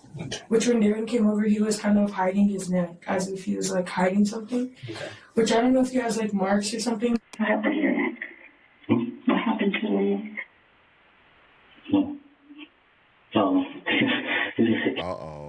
Uh-oh. Yeah. So I'm assuming you have a girlfriend? Comedy. So what's happening? Yeah. how long have Darren and Gabby been together? Probably the last 2 months. They will not think that they're together, but they've been messing around for the past 2 months. Okay. Yeah. So when did it come official, I guess? Last week, literally, last week. Officers bring Darren's 17-year-old girlfriend in for questioning, where she admits she spent the weekend with him while his parents were away. 17, he's 19. What we saying here, guys? Are we selective politicking? Let's hear it. Let me know. Something neither of their parents knew about. But the hoodie she's wearing bears a striking resemblance to what they saw on camera. Oh my God. Ain't no fucking way. That's the girlfriend? Wait a fucking minute. I didn't see this coming. If the girlfriend came over there and they killed the parents together, that is a cold plot twist. To a confrontation. What if I told you that there's a camera? Did I show you?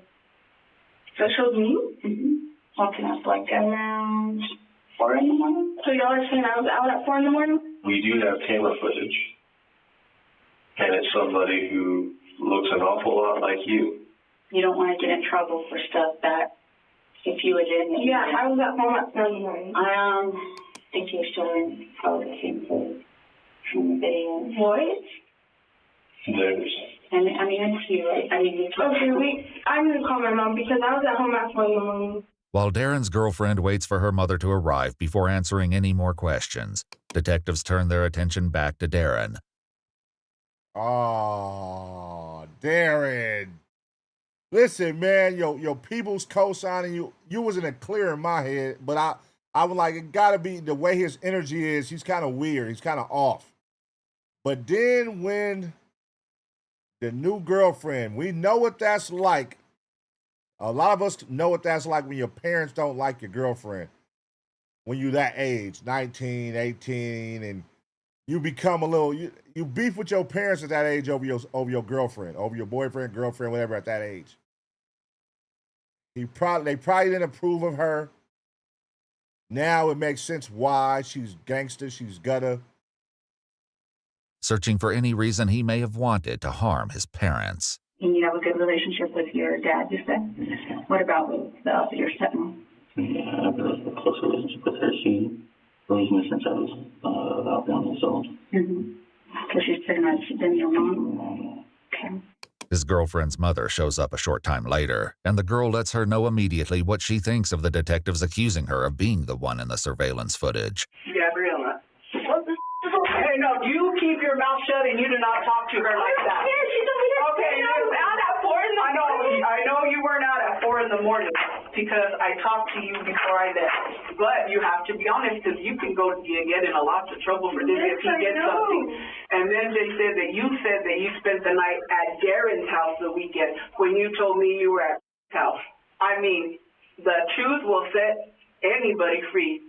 Darren's girlfriend claims she left his house before his parents ever returned from their vacation and was in bed when the shooting took place. She was home. I was home. She was home. I swear that on the Bible, on Diosito, she was home. I get what's going on here. This is puppy love. This is puppy love at its finest. They was only dating for 2 months. Parents go out of town. You know what it's like when you're young, living with your parents, and your parents going out of town, and you got a boyfriend or a girlfriend. Oh, it's up. Parents gone for 2-3 days. Pull up on me. Pull up on me. Let's get it. She pulled up. She stayed the night. They over there. She don't want it to end. He don't want it to end. And the parents come home. Oh, baby, I wish I could see you right now. You can see me right now. I just want to lay with you. But my dad wouldn't approve. My mother wouldn't approve. We can fix that. Damn. That's what happened. Wouldn't like for nobody. I wouldn't get myself in trouble. According to police reports, phone records corroborated the timeline of their call. What wakes you up? In the garage. Nothing woke you up. It wasn't until the officer was in the garage? Okay. The idea that Darren could have slept through multiple gunshots just down the hall seems difficult for detectives to believe, though they can't completely rule it out. But there's one detail they find impossible to ignore. I listened to the 911 call, and in talking to you, I can tell that that's your voice. Clovis 911, what's the location of your emergency? Someone in my house. You gotta own it, man. Why? Why would you lie about that? Do you lie all the time? No. Is that something you make a habit of? So anything that you're telling us, we're gonna, try to find out if that's the truth or not. Wait a minute. He tried to make it seem like that was his dad or mom voice. Ain't no fucking way. Not. I will come ask you about it, okay? After the detectives leave the room, Darren invokes his right to an attorney, bringing the interview to an abrupt end. Their best lead remains the unidentified person seen entering the house before the shooting, so they return to Darren's girlfriend and confront her with the surveillance footage. Go again? Wait, pause it on the... Go back. Okay, pause it right there. Those your shoes? They look like my shoes, but I wasn't there last night. Those look like your shoes, but you weren't there last night. Do you see the hair? Yeah, the hair. It goes down here. The hair looks like it stops right there. It looks like someone has a do-rag on. Because look, you can see how short the hair is. It's not you. It's not me, because look, this shirt has a logo on it. The hair stops right there. When it moves, you can see the logo. The hair stops. Okay, so tell me who would that be? That was me, sir. Tell me who it was. I have no idea who that was. The closer detectives examine the footage, the less convinced they are that Darren's girlfriend is the person on camera. Just as that lead begins to unravel, Darren's friend shares a detail that provides the break they've been searching for. Uh-oh. And here we go.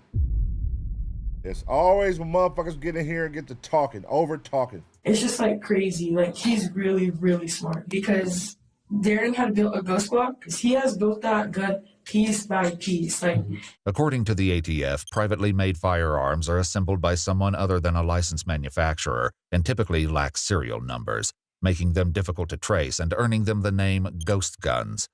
After learning Darren may have constructed one of his own, the detective asks his girlfriend about it. Who had that Glock last? The 9mm. mm-hmm. Who had the 9mm last? Darren and his girlfriend were part of a close-knit group of friends that included 18-year-old Julio Zamora. When last time you seen Julio with it? Last night. Huh? Right. We were sent to Strix. He was parked in the Hobby Lobby parking in the truck. It looked like, I don't know if you know, but Snapchat, you could send Strix back and forth, and that's how you build your Snap score. We were sending them in whatever Strix he had. This nigga is on Snapchat shooting the gun that he used in the crime. These young niggas. That's a ghost block. I love you regardless. But you need to cover your because this is a serious situation. Just tell me. If you have anything on them that they were doing that you've seen or whatever they were talking about, you let this lady know now. You ain't worried about who's going to be friends and who's what. Who gets to say friends, because there ain't none. Okay, well, I didn't do it. I wasn't involved in it, so... I know, but we need details of stuff that you know. Charges that are accessory or conspiracy. Who is the person that was going to take care of it? What was your understanding? It was Julio. Oh. Cracked like a breakfast egg, bruh. That fast. That was quick as a mother. Hey, listen, when them parents get in that room, your mom, especially your mama, Nigga, it never fails. And you better talk to the police and tell them right now. Niggas be scared as fuck as a mama, boy. With Gabby's account tying Julio to both the ghost Glock and the alleged murder plot, detectives waste little time turning their attention to finding him. Though he initially proves difficult to locate, officers eventually catch up with him. Care if I look here? Go ahead. Is that real? That's not your playgun, is it? He has a playgun. Yeah, there's a gun in here, bro. It's a real gun? Yeah. You want to get paper? Yeah. All right, man. Go ahead and step out of the car for me. For the first time, detectives believe they know who pulled the trigger, but identifying the shooter only raises an even bigger question. What was the motive? I mean, at this point, I don't know if we're making it clear to you that you might as well come clean. You know, we've spoken to the girls. So you were clearly misguided, all right? And you were led astray by this guy who wants you to take the fall for it. So don't be that fall guy. But if you want to be that fall guy, you need to tell us the truth that we already know. It has to come from you. If it doesn't, it's going to look that much worse. You're going to look he about to crack like that monster if you don't tell us the truth. Yeah, it's because he kept making a plan. He kept saying it for like 2 months constant. Kept going, and he kept saying this, and all that. Honestly, in my opinion, I should have never did anything. I should have just walked off. I was there for a good 10, 15 minutes. Can you tell us what happened when you were in there? I held the gun against my own head, debating it, because I didn't want to do anything. I was scared. Was Darren up? I don't know. I don't know if he was up or not. I walked in there, and I was in there for like 10 minutes, didn't know what to do. I was going to run off and just leave it alone. Did you end up doing it? Yes, ma'am. Oh. Nigga, this is crazy. So you plotted on your parents' death with your homeboy, and then you like, hey, I'm gonna leave the garage open for you, man. Just come in about 4 in the morning, they're gonna be asleep. And do your stuff on your parents. It's one thing to kill your own parents, nigga, but to let your homeboy, like killing your own parents is out of pocket, but to let your homeboy come do it, that is crazy. Now I feel guilty about it, and I don't know. What were you thinking? I wanted to. That's what I was thinking. So, why would you shoot the mom in the head? I don't know. I got scared when I pulled the trigger once, and then jumped and. Was the gun that was found in the car with you the gun that you used? Yes, sir. It just has to come from you, so that way we know whose role was what and who really was the ringleader and who wanted this done. Darren wanted it done. I told you that Darren wanted his dad dead, and he said that he's been in his house. Julio said that he'll do it. Damn. They both put it on you, Darren. For money, I don't know how much money. How much did Darren think he was going to get? I don't know. A lot of it. According to police reports, Darren told his friends his father owned a chain of local convenience stores, leading them to believe he would inherit the businesses. In reality, however, Steve did not own the convenience stores. According to his LinkedIn profile, he was a district supervisor. Oscar Steve Munoz later died at the hospital from his injuries. All right, man. Is there anything else you think that we need to know about this? Anything you want to tell us? Darren, I think there is another thing, because Darren, he also said that he would kill me if I didn't do anything. So you were scared? Yes, that's really what it was too. Their life is over and your guys' life is over. According to court documents, 19-year-old Darren Munoz was charged with 2 counts of first-degree murder, conspiracy to commit murder, and criminal solicitation to commit murder. 18-year-old Julio Zamora was charged with 2 counts of first-degree murder and 1 count of conspiracy to commit murder. Prosecutors are seeking a life sentence for Julio. Both have entered a plea of not guilty, and the cases remain ongoing. Wait, what about the girl? No one else has been charged in connection with the case. Oh, damn. Damn. So she got away scot-free, even though she knew about it, even though she was damn near conspiring with him. Oh, wow. I want my dad gone, man. I want my dad gone, man. Can you do it? And if you don't do it, matter of fact, I want you to do it. And if you don't do it, I'm going to kill you. That's crazy. That's a cold dilemma to be in. Like, I want my parents dead, and so I'm going to talk to my homeboy into doing it, and then my homeboy agree to do it.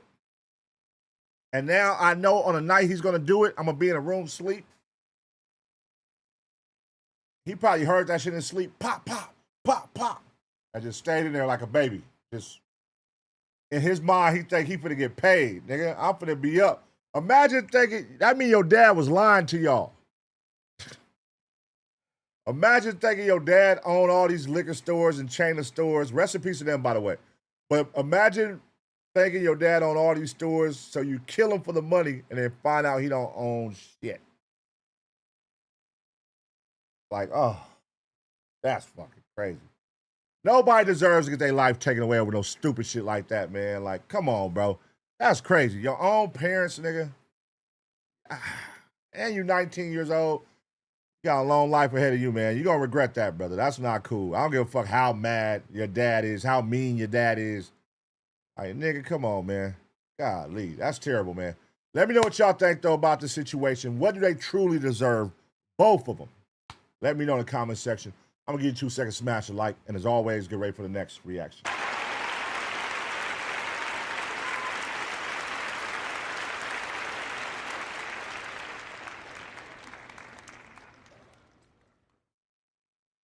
That's a crazy situation right there, man. What the fuck? All right, let me say this one. All right, cool. We gonna do, how long we been on? 2 hours, 47 minutes. All right, we gonna do this Dr. Insanity, man. We gonna get to Dr. Insanity right now. Shout out to everybody up in here. Make sure y'all smash a like. Hey, everybody up in here, man, smash a like. If you're watching on your phone, your iPad, your goddamn laptop, your goddamn TV, figure it out on your TV, man. Smash a like, man. It's all y'all in here. Yeah, I need all them likes, man. Come on. Get that shit going, man. Get them likes up. Get them likes up. Get them likes up. I need it.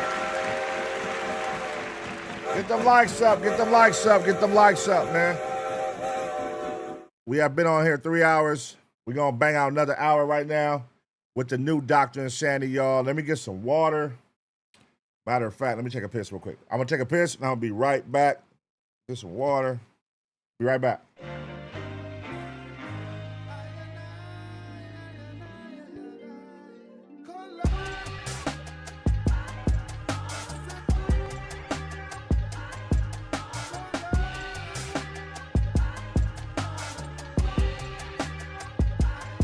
Hey, don't go nowhere. I'm about to go take a piss break. Give me a second. I'll be right back. Make sure you smash that like, man. Hey, leave a comment. Hype me up. Y'all know how it go. Taser gang. Tasers in the chat.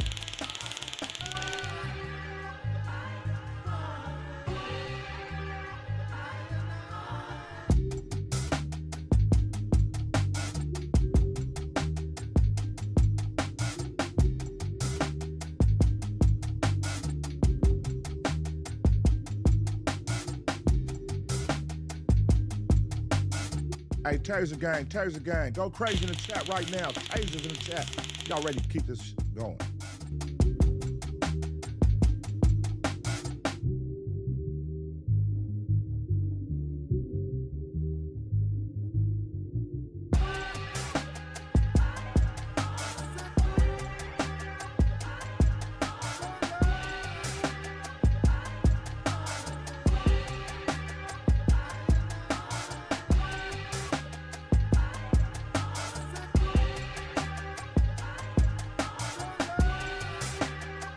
Hey, if you're just tuning in, don't worry. I'll be right back. I'm just taking a piss break. Give me a second.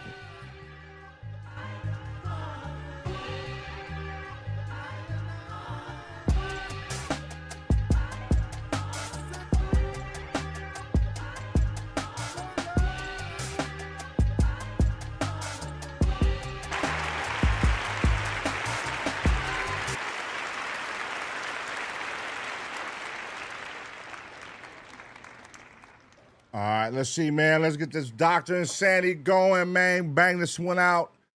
Here we go. Here it goes. Did he run on foot? This is a new one. This is a new one. All right, here we go. All right, y'all. This will be the last one of the night, man. Make sure y'all get y'all membership. We'll be going live tomorrow from the studio. You feel me? Doing members only, man. So every Monday, Wednesday, Friday, I will be going live on the ABP network side. I will be doing 2 hours over there, hitting hot topics, all the, the whatever's hot in the media and the press on that side. You feel me? And then I'm gonna be doing members only every Monday, Wednesday, Friday. So, listen, the thing is, I don't be having the time either. I just go live. I mean, if you follow me, you know that. Pun just be going live. I just go live. I don't be putting up no goddamn today at 7 p.m. I try to. Some days I do when I know I'm going to do that time, but some days I just spur of the moment, go live. So look out for that, man. Cut your notifications on. You feel me? And get you a membership, man. Get you a membership. All right, let's get it.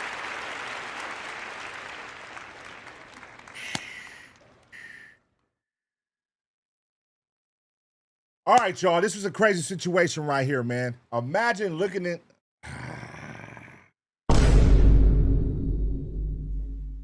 All right, y'all. This is a crazy situation right here, man. Imagine looking on your home surveillance camera and finding out somebody is living in your attic. And it's a wanted killer at that. Let's see what's going on.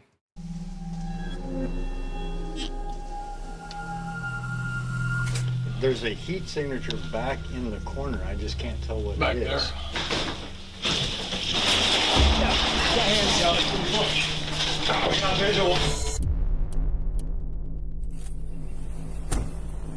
Driver, show us your hands! Can you step back here for me? Michigan cops are in the middle of a statewide manhunt for a dangerous killer believed to be driving this exact car. Why you guys pulled a gun on me is... No, ma'am. What am I doing? There's an ongoing investigation involving that car. I'm gonna let you know what's going on. Taylor is dead. Taylor's he was there. dead? Yes. What on-scene officers are yet to realize is that this encounter will raise suspicions of a much wider attempt to conceal the truth, eventually leading to some of the strangest and most disturbing footage ever captured on body cam. There's bloody gloves down here. What'd you say? There's bloody gloves on the passenger seat. We need to find Jeff before he does something to himself. Kalamazoo Police! 66th Avenue, please come to the front door with your thumbs in the air. What? Wow, what an intro. It's Saturday, May 20th in Kalamazoo, Michigan. 28-year-old Taylor Dragovich has just returned to her mother's apartment with her family. As they head inside, Taylor stays behind in the parking lot. Little does she know, those few seconds alone are about to have devastating consequences. 911, what's the address of emergency? My daughter's been attacked. We're in the parking lot. Please, hurry. I don't know what to do. Okay, take a deep breath. I do. Hear me. On the line is Taylor's mother, Cindy, reporting that her daughter has been shot in what appears to be a drive-by shooting. Within seconds, more than a dozen officers rush to the location, knowing the victim could be moments from death and the killer may still be nearby. Drive-by?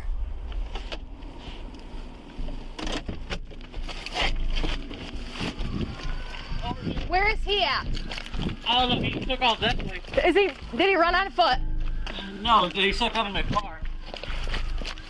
Taylor, hang in there, come on. The officer, okay? What is your name? All right, My name's Cindy Drag. Where is she? Where? Oh, in the On head, her like, face. on her face. Her face. Can you talk to me? Can you talk to me? Apparently took off on foot, 20. Yeah. All right. Can we get a med bag? All right. Taylor, stay with me, please. Come on, Taylor. Please. All right. We will talk to you in a minute. Okay. Come on, Taylor. Body We got 3 stab wounds in the back. 1, 2, 3, start. 20s or 30s. Maybe. Yeah. While paramedics work desperately to save Taylor, they quickly realize her injuries aren't gunshot wounds, but multiple stab wounds.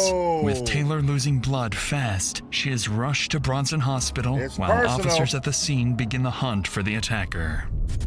That's personal. All right, what did you see? What What did you see?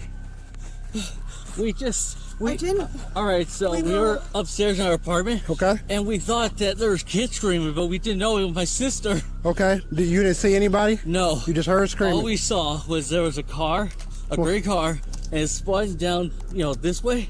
And then and then they took off. Okay, gray car. Did we see anyone that was driving it? Yeah, no. No, I just... Because we were upstairs. A newer car? Wait, what? Newer car, older car? It looked like a newer car. Who's your boyfriend, or does she have? I got his name right now. Were they together? Yes, they were. She has a PPO against him, but he keeps coming around. What kind of vehicle is? He drives black Chevy. Okay. Does she have a current boyfriend then? No, she's not. God no. Okay. Uh-oh. It's always the boyfriend. Always the damn boyfriend. Upon speaking with the family, officers quickly mark her ex-boyfriend Jeffrey as their first potential suspect. Meanwhile, Taylor has just reached the hospital where doctors work desperately to stop the bleeding. Back at the scene, one group of officers begins tracking the gray SUV through flock cameras across the county. Another group heads to Cindy's apartment where they would learn more disturbing details about Taylor's last relationship. Parents' names for the male is Melissa and Mike Kuharski. Same last name as the male. And obviously he knows. He knows, yeah. This address. He was part of our family for 8 years. Yeah. And you lived here for years. I just didn't. Yeah, I didn't give it one thought. Yeah.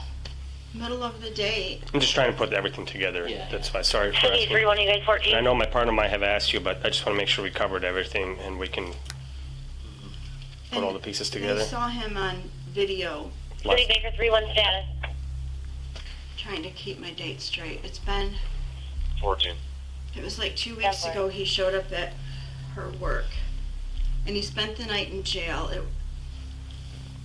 I think it was 2 weeks ago.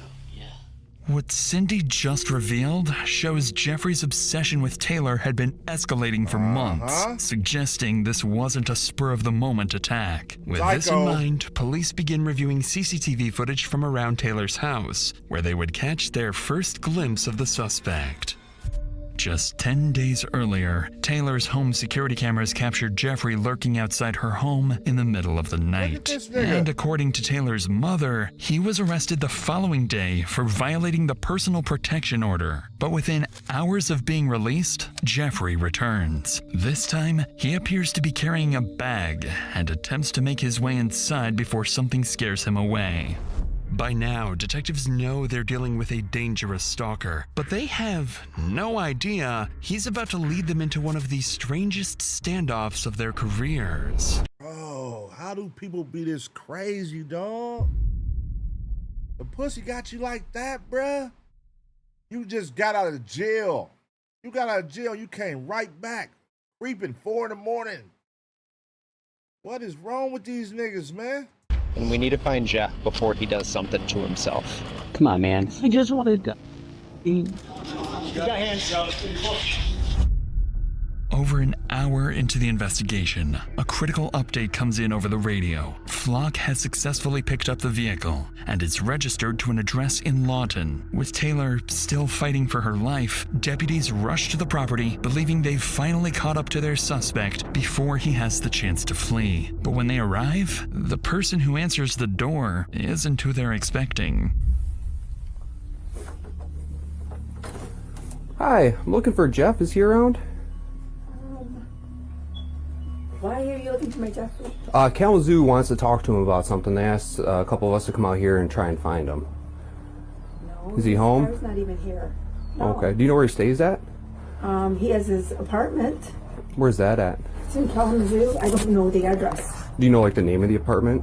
Like Hidden Hills? Gull Road Apartments. Gull Road Apartments? Okay. Yeah. How long does he live there? A long time, 5, 6 years. Okay. Do you have do you have a phone number for him so I can give it to Kalamazoo so they can get a hold of him? Yep. Okay. Oh. Alrighty. Okay. I appreciate it. Thank you. What? Nigga, I would be if that was my son and they came and asked all these questions. I'm gonna have a million questions. I'm not gonna just give up the number. Hold on, what the fuck? What did he do, nigga? What's going on? Like, what the fuck? He's not here. 14, you can clear out. He's not here. Essentially, tonight will be clear. After this brief interaction with Jeffrey's mother, Melissa, deputies are left chasing Jeffrey once more. Police obtain an immediate search warrant and race 28 miles to Jeffrey's apartment. What they don't realize is they've already overlooked something critical, and Melissa may not have been entirely honest. Now, at Jeffrey's apartment, officers move in, guns drawn, prepared for a potentially dangerous confrontation.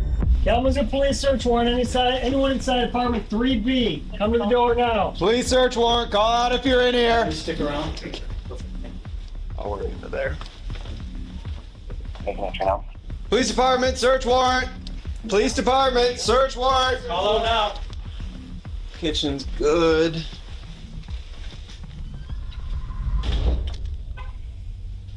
Get over there, Nick. Get over here. There. Police search warrant. Fruit by the foot. How many bedrooms we got? I think it's just this one. Okay. Oh, man. What happened? His room smells bad. Oh yeah. It looks terrible. After clearing Looked like the it entire stinks in apartment, Jeffrey is nowhere to be found, leaving investigators back at square one. Unsure of Jeffrey's next move, officers position themselves around Jeffrey's apartment, while other deputies remain outside Melissa's home, prepared to confront Jeffrey if he shows up. However, as officers continue searching for Jeffrey, little do they know, Taylor's condition has just taken a sudden turn, making Jeffrey's capture more critical than ever.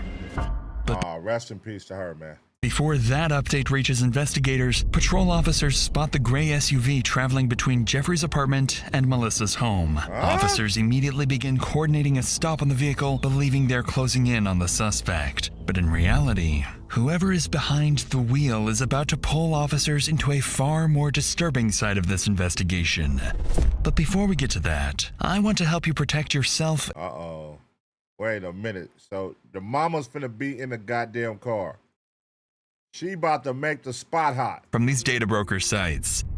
With that said, let's return to the pursuit of Jeffrey's vehicle, where officers are moments away from an encounter they weren't expecting.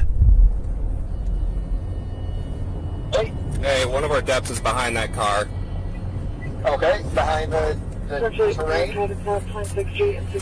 Yep, 26th Street, 63rd Ave. We'll be out on a felony stop. Follow that. They're northbound 26th Street and 66th Ave.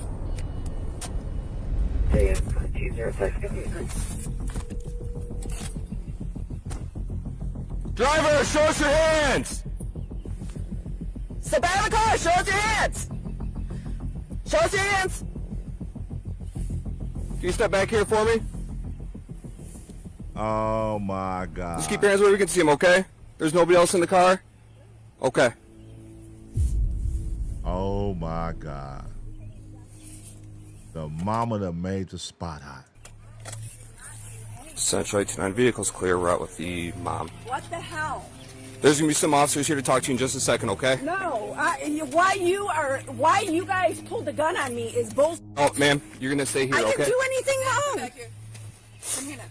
What am I doing wrong? We came looking for your son, and now you said you haven't seen him and you can't find him, but now you mysteriously we pull you over in his car?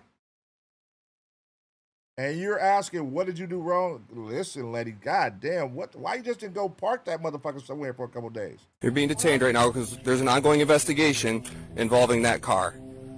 There's gonna be some officers here in a second to talk to you from Kalamazoo. For my car?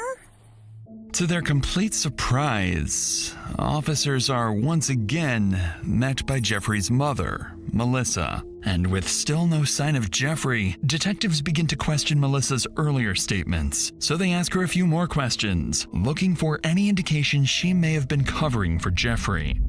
Hi, ma'am. Why did I get a gun pulled on me? I understand. So No, it's bullshit. They both pulled a gun on me. I'm sure you're very worried and frustrated about everything that's gone on. I have no idea what's going on. Allow me to explain everything, okay? We need to talk to Jeff. What brings us out to Van Buren County is Jeff and Taylor got into it, and we got to talk to him right away. They got into it? Yes. How did he go to see her or something? Yes. And that is the the problem. The restraining order is a bunch of bullshit in the first place, because he's never hit her, he's never touched her, he's never done anything to her. Whatever the case is, and he was out there tonight, and that's what we've got to talk to him about. Do you know, is he back at your place? No. Do you know where he's at? No. How did you get his car? Melissa, can I come talk to you over here real quick? You can talk to me, that's fine. How did you get his car? Melissa, you are in a horrible spot right now because your son has put you in the middle of a big mess. But you haven't been completely honest with me since we started talking. No, I have been completely honest with you. You haven't, because I know that vehicle was down over in I don't even care if you know that vehicle was there in Kalamazoo. I went to work, I come home, and I go to sleep. If Jeff was in my car, well, Jeff was in my car. Okay, and he brought it back to your place, and you know that you've seen him within the last couple of days. Jeff is not at my house. Huh? I never said that. We didn't say he was at your house. We just said you were in a crazy spot. She just told on herself. God damn. You can't make this shit up. She just told on her goddamn self. Nobody said he was at your house. What are you talking about? To detectives, this response from Melissa sounds far from convincing, as she appears to second-guess herself while answering. As Melissa continues denying any knowledge of Jeffrey's whereabouts, detectives finally receive an update from the hospital about Taylor's condition, and they're about to break the news to Melissa. Melissa, step over here and talk to me, okay? I'm gonna let you know what's going on. You can't tow my car. I gotta go to work. You'll find out if you let me talk to you. Let's go back over here so you can... No, I need to get my work stuff out of there. For my car, I need to get my purse. Melissa? What? Do you think we're out here for a PPO violation? I don't know what you're out here. I honestly don't. I really swear to God, I don't have any idea. I don't. I'm telling you the honest truth. All right. Taylor is dead. All right? And we need to find Jeff before he does something to himself. Taylor's he was there. Dead? Yes. We're not out here for some little thing. You're lying. I'm not lying. Oh my gosh, are you serious? Taylor's dead? Think about everything that's happened in the last hour. Think about everything that's happened in the last hour. All right? We don't operate this way for a domestic assault or violation. Dead? Yes. You're lying to me. I don't believe you. At this point, we know that Jeff is involved and he was at your house because he took this vehicle out there. When was the last time you saw Jeff? I saw Jeff a couple days ago. Jeff is putting you into the point where you could be an accessory after the fact of murder. Do you understand that? I don't know anything. I don't know anything. Oh my gosh, I can't believe Taylor's dead. I have to go to work and I need all my work things. I don't know how I'm going to go to work without my car. You missing work is not our concern. What? Wait, what? Bitch, stay on, what? We talking about the girl just died and you over here talking about you don't know how you're going to get to work because of your car. What the fuck? Let us know you don't care without letting us know you don't care. Right now, all right? Can I get my work stuff? Why are you worried about the work stuff? Because I have to go to work tomorrow. Okay, maybe we should be more concerned about the woman that lost her life tonight. I don't want to lose my job. Wow. As Melissa learns Taylor has tragically succumbed to her injuries, officers face a troubling possibility. If Melissa is really covering for her son, she's no longer just protecting her family, but helping a suspected murderer. So while the detective keeps her talking, other officers search the SUV, where they would make a very troubling discovery. There's bloody gloves down here. What'd you say? There's bloody gloves on the passenger seat, or the passenger floorboard. I swear to God, I have no idea. How'd you get the car back today? Oh my God. All right, look, here's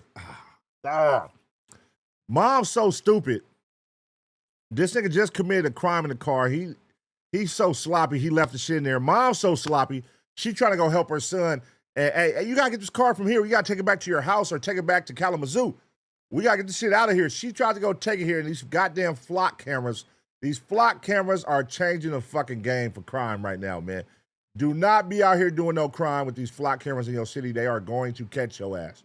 These motherfuckers are like spies, nigga. But yeah, this shit, she tried to go take it back to Kalamazoo and probably park it somewhere so they could think he was out there to throw off the scent that he's at her house. But now she just fucked up. Oh, I told you I don't know. I really don't know. sense? Oh, there's a bunch of blood on this thing. Wait a second. Okay, no, so there's blood on the steering wheel over here. And then there's blood on that side of the armrest and this side, and then leading in there. But the gloves are over there? Yep, tossed down here. Okay, so he was driving. Otherwise, I was gonna say she might have picked him up. Yeah, she could have, because they're kind of tucked here a little bit. Well, you could have, like, the blood's on the steering wheel over here, so honestly, I wouldn't doubt that he was driving, but if it was starting to track over there, like him leaning right there on the armrest. It's like Detective Knopf. There's blood in your vehicle. Do you know where it came from? Where's there blood in my car? It's in the middle console area. In the middle console? I can't. I know, I just want to look at it. I'm not gonna. Right by the phone. Oh, my phone? Whoever phone that is in the middle. That's my phone. And it looks like on the trash can as well. Oh, that might be my lipstick. So here's our concern. Our concern's that might be it's... my lipstick. Yeah. I don't think it's blood. I know it's not blood. I don't know that it's not blood. Oh yeah, take her to jail, man. Mom's going to jail too. Hey, look, she riding for her son. I get it, but bitch, you're busted. From the detective's perspective, Melissa appears to be trying to cover up evidence, insisting the bloodstains throughout the vehicle are nothing more than lipstick. With the SUV now seized as evidence, officers offer Melissa a ride to a nearby hotel while they wait for the search warrants for her home as well as Jeffrey's phone to be approved. For now, deputies remain stationed outside both Jeffrey's apartment and Melissa's home, waiting for Jeffrey to eventually return. But in reality, he's been much closer than anyone expected.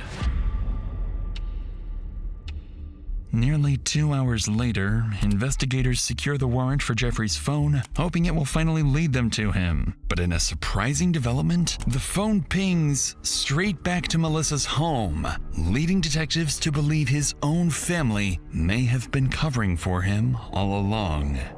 With this new lead, deputies waste no time and rush to the property. Guns drawn, they surround the house. But before they can move in, they spot someone emerging from inside.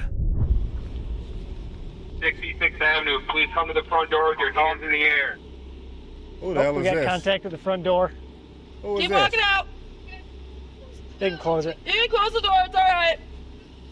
The dad's just arriving also. I'm going to go make contact with them. Dad's gonna come with me because I'm another this time. No, Dad, you're gonna go with me. Because he's gonna get patted down. Okay, you get patted. Okay. Oh, that's fine. There we go. Can you just put your hands on top of the truck hood?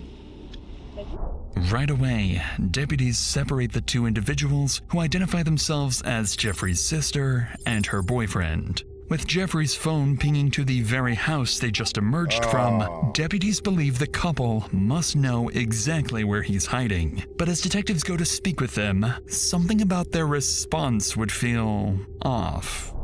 Is there anyone else inside the house right now? No, I don't believe so. Is Jeff in there? I don't believe so. That's who we're trying to talk to. I don't believe so. We'd like to find out his side of the story of what happened. Look how you answer it. Earlier today, and then make sure he's okay. Okay. Just for my peace of mind, would you mind showing me your phone, like the text messages and call outs, just so I can say he hasn't texted or called her since 3 or whatever? So he said cops are here at 6:53. You said 20 minutes out. Lawyer, is this you talking to him? Yeah, I guess. You cannot make this shit up. So the mom's an idiot, the sister's an idiot, the boyfriend's an idiot. Why would you show your text messages without making them get a warrant to look at your phone if you're trying to protect your brother? Only to show that your brother texted, the cops are here. Showing that he's at the house. God damn it. You don't remember that? No. You don't remember saying 20 minutes out? I must have. Because he said the cops are at his apartment. He said, call mom. The cops are at his apartment. Tell her to tell them to leave. Taylor is dead. All right, and that is why we are out here. Do you understand what? I'd like you to go and tell her that right now. That's why we. No. I'd like you to turn around and go and tell her that right now. That detective. The boyfriend is a hoe. He a hoe, cuz. He like, hey, I'm not finna lie for this weird ass nigga no more. That's his energy. I'm not gonna lie for this weird ass nigga. Go tell his sister that she's dead. I guarantee she gonna crack. If she don't, I'm gonna tell y'all the truth. He's in that goddamn house. Detective is gonna do. That is his. Is he telling you right now? The reason we need to talk to Jeff so much is he's gotten himself into trouble, we believe. He got into an incident with Taylor tonight. Taylor is dead. We believe he killed Taylor. And that we believe he might be in this house. That's why it's very important. We need to know if you think he might be. There's a chance that he might be in here. Taylor's. I still have Taylor's. She's. Taylor is dead. Based on everything they know, deputies aren't buying that Jeffrey isn't inside the home. While officers continue speaking with the couple, a drone is launched overhead, giving deputies a clear view of every side of the property and watching for any sign of movement. But then, Jeffrey's sister would go on to inform police that there are several firearms inside. With access to those weapons, Jeffrey now poses an even greater threat, and every room officers clear could place them directly in his line of fire. Despite the risks, officers prepare to enter the house, having no idea Jeffrey is not only armed, but hiding in one of the last places they'd expect.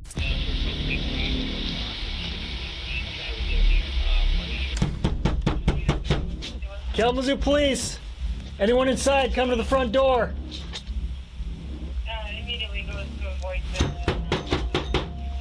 Kalamazoo Police! Look at the cat. Look at the cat. Meow. Meow. Couple cats running around right there. Jeff, if you're inside and you can hear me, come to the front door. Okay. Kalamazoo Police, search warrant. I got the hall. Scott stairs. I'm with you. Check that corner there. Slow and steady. Slow and steady. Kalamazoo Police, search warrant. I'm watching on this hallway. Slow and steady.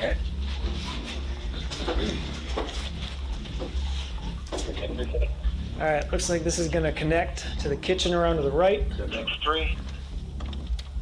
I'm waiting for the garage. Slow and steady. Kalamazoo Police, search warrant.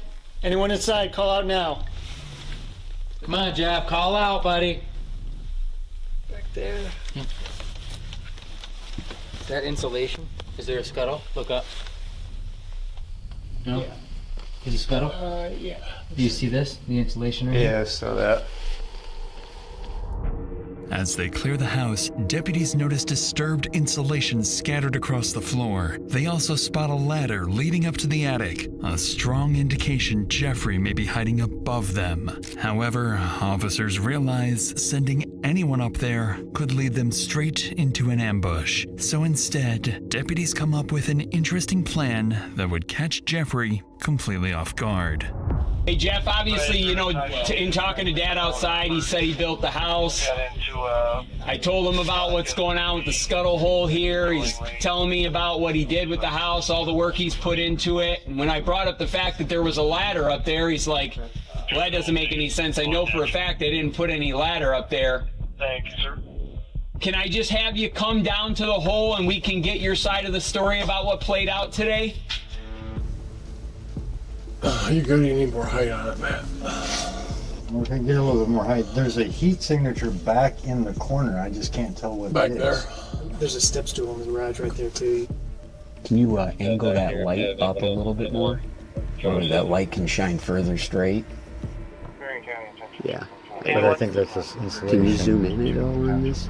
Can you turn left a little bit, Jason? Oh my God! Look at this idiot, bruh. Look at this nigga. They got you, bro. They got you, man. Bring your ass on down, man. Yeah, there he is. Yeah, he's up there. Hey, Jeff, listen, the light's shining at you right now. Brother, come on. Let's just come on down, please, okay? Thank you, brother. I appreciate you, brother. I'm here to talk to you. Just come on down, okay? I'm gonna shut the garage door. Come on over to the hole. What direction? I've got me and my detective friend here. Keep it on. Keep it where it was, buddy, so I can see him. Hang right a little bit, Jason. Hey, lots. Ready? Keep going, Jason. Look at his scary ass. Look at your scary ass. Don't get scared now, nigga. They coming to get your ass. You gonna get got today. Right there. Stop. Jeff. Guys, shh. Hey, Jeff. Can you hear me? Listen, brother, I'm looking at you right now. Just come on out. Everything's okay. We'll talk to you about what's going on, okay? Come on down, brother. But we've got Mom and Dad out here. We really want to make sure you're okay. He's got a knife. After a day of searching, deputies finally spot Jeffrey hiding in the attic, armed with a kitchen knife. Look at this idiot, bro. But even after getting a drone up there, they still can't convince him to surrender. And what makes the situation even more difficult is that Jeffrey has a history of harm. So time is no longer on their side. Realizing this, deputies are about to use every tactic available to bring this standoff to an end, even if it means putting their own lives at risk. Jeff? Hey, buddy, whatever in your hand, I want you to drop it, okay? Jeff? Look at this nigga, bro. He's like, he mentally off. Put it all down. Show me your hands. Point your hands towards the camera for me, okay? What's that? Oh, vape? Okay. Vape's okay, man. That's cool. Come on over to the hole, Come on though, down, okay? brother. That's cool. They're not going to. They're not going. Jeff, drop the knife. Jeff, put the knife down. Listen to me. Listen to me. Drop the knife. Put the knife down, okay? Put the knife down. Hey, sir. He's got the knife. He's got the knife pointed towards him right now. Just heads up. You still have life on fire. That nigga's about to cut the ceiling out. Damn. Hang on, he's got the knife by his neck. Okay. He's moving away. You got hands. Jeff, we got a hole, so come on down in that hole right there if you can. We're good. We're good. One shooter. They about to pop this nigga. Go ahead and pop him. This is the end of the video so we can get zapped, man. Pop this nigga. Okay. All right. Jeff? Okay, you see me, bud? Okay, look at me. Let go of the stress, let go of the knife. Come on, man. I just wanted. You're already there. I can't. Oh, he up there. You don't want to. You already said you don't want to. I'd rather.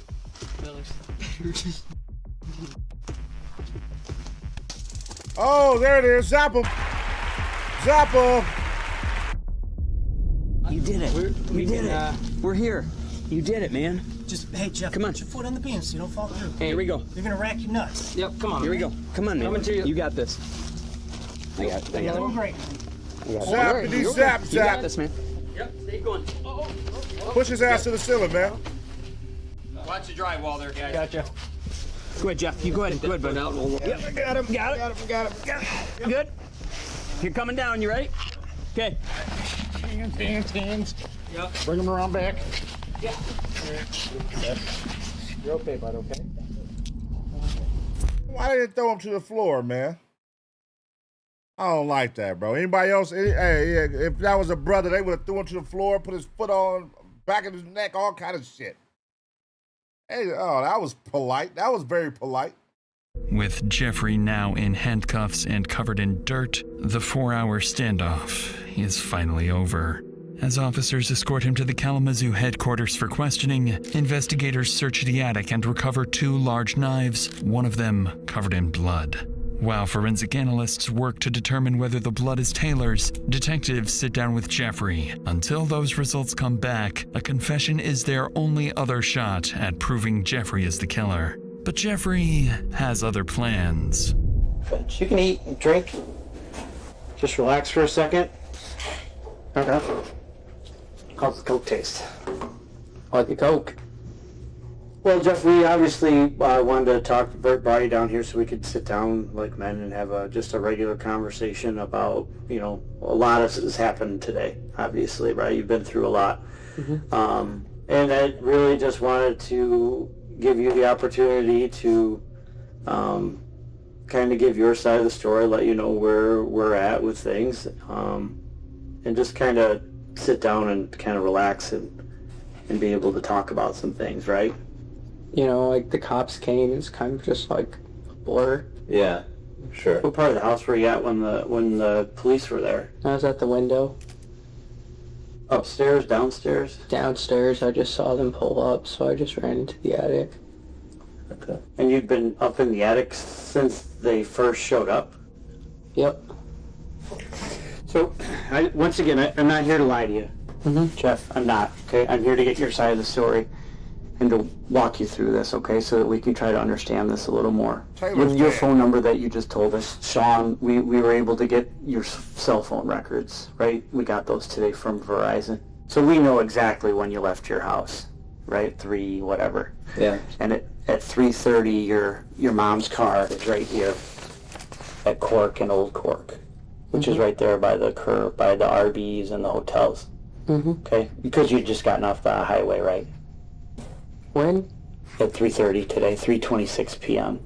You get off the freeway, where do you go after that? I like to speak to my lawyers. Okay. With Jeffrey invoking his right to a lawyer, detectives' hopes of getting a confession come to an end. Fortunately, they may no longer need one. The first major breakthrough comes when detectives piece together Jeffrey's movements, allowing them to reconstruct the day Taylor was murdered. Around 5 p.m. that evening, detectives believe Jeffrey left his parents' home in Lawton and drove his mother's SUV to Emerald Park. After secretly tracking Taylor's movements with a Bruh, this nigga got a tracking device on her car? What the fuck?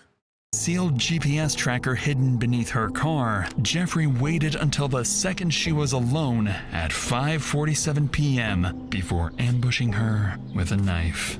Just 2 minutes later, by 5:49 p.m., Jeffrey flees the scene. By roughly 6:15 p.m., detectives believe he's back at his parents' home in Lawton, where he remains hidden in his parents' attic until officers finally discover him. But the final pieces of evidence would prove even more damaging, completely sealing Jeffrey's fate.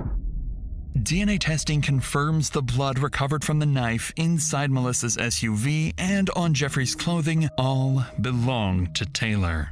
Detectives also recovered Jeffrey's fingerprints from the GPS tracker hidden beneath Taylor's car. Jeffrey Kaczarski is ultimately charged with the murder of Taylor Dragovich. In 2024, he pleads guilty to second-degree murder and is sentenced to 30 to 60 years in prison, with the possibility of parole after serving the minimum 30 years. Get his ass out of here. Get him gone, man. Get him gone. 30 to 60 years. Listen, brother, your psycho ass needs to be gone, man. The fact that you just harassing this girl, she got to get a fucking goddamn restriction on your goddamn ass, restraining order. You still not listening to the restraining order. You creeping up at her house at 4 or 5 in the morning. God damn, imagine having to go through that, bro. Like, You know what I'm saying? Like, bro, don't nobody want to go through that. Having a fucking psycho outside their house every day and then putting tracking devices, then popping up to kill me and all. Like, bro, what the fuck is wrong with you, man? You feel me? But, you know, I don't like how they treated that nigga with baby gloves, man, when he came down from that ceiling. And then while he's right there handcuffed, they're patting him on the back. It's going to be okay, man. It's going to be like, what is that about? Hoe-ass niggas, what is that about? You know what I'm saying? Y'all show that nigga love. He just murdered somebody. But listen, let's key in on the most important thing. This nigga got found the same day with that goddamn flock camera, man. Listen, they found that goddamn car. His mama moving that car. His mama moving that car was what fucked everything up. That damn flock camera, man. That goes back to what I be saying, man. Don't do crime, y'all. Leave that shit for the criminals that want to go get 60 years to life in jail. You don't want to get 60 years in life. You don't want to get 30 years. You don't want 20 years in jail, guys. What the fuck? Who the hell wants that kind of life, man? Leave that shit to the criminals, y'all. And yeah, man, this sad situation. Rest in peace to her again. You feel me? This guy right here, hey man, he got what he deserved. Goddamn, man. Fucking psycho, bro. Buying a tracker, putting it on a car to track her down so you could kill her. Like, brother, it's plenty of fish out here in the sea, man. So many women in the world. I don't get why niggas crash out and throw it all away. But then, you know, it's a lot of these niggas who love, they be, 8 years. He done, I gave you everything. I gave you all I had. I gave you I gave you all of me. Like, nigga, shut your bitch ass up. I gave you all of me. Niggas be saying that lame shit, man. Hey, listen, man, get y'all shit together, man. You know what I'm saying? Don't let me find out none of you niggas out here crashing out like this, putting tracking devices on your girl shit, or ladies putting tracking devices on your man car. Come on, man. Do better. Do better. But let me know what y'all think about this. 30 to 60 years. Is that enough time? Should he have got life with no possibility of parole? Let me know y'all opinions, man, in the comment section. I'm gone. Till next time. I'm going to give y'all 2 seconds to smash the like.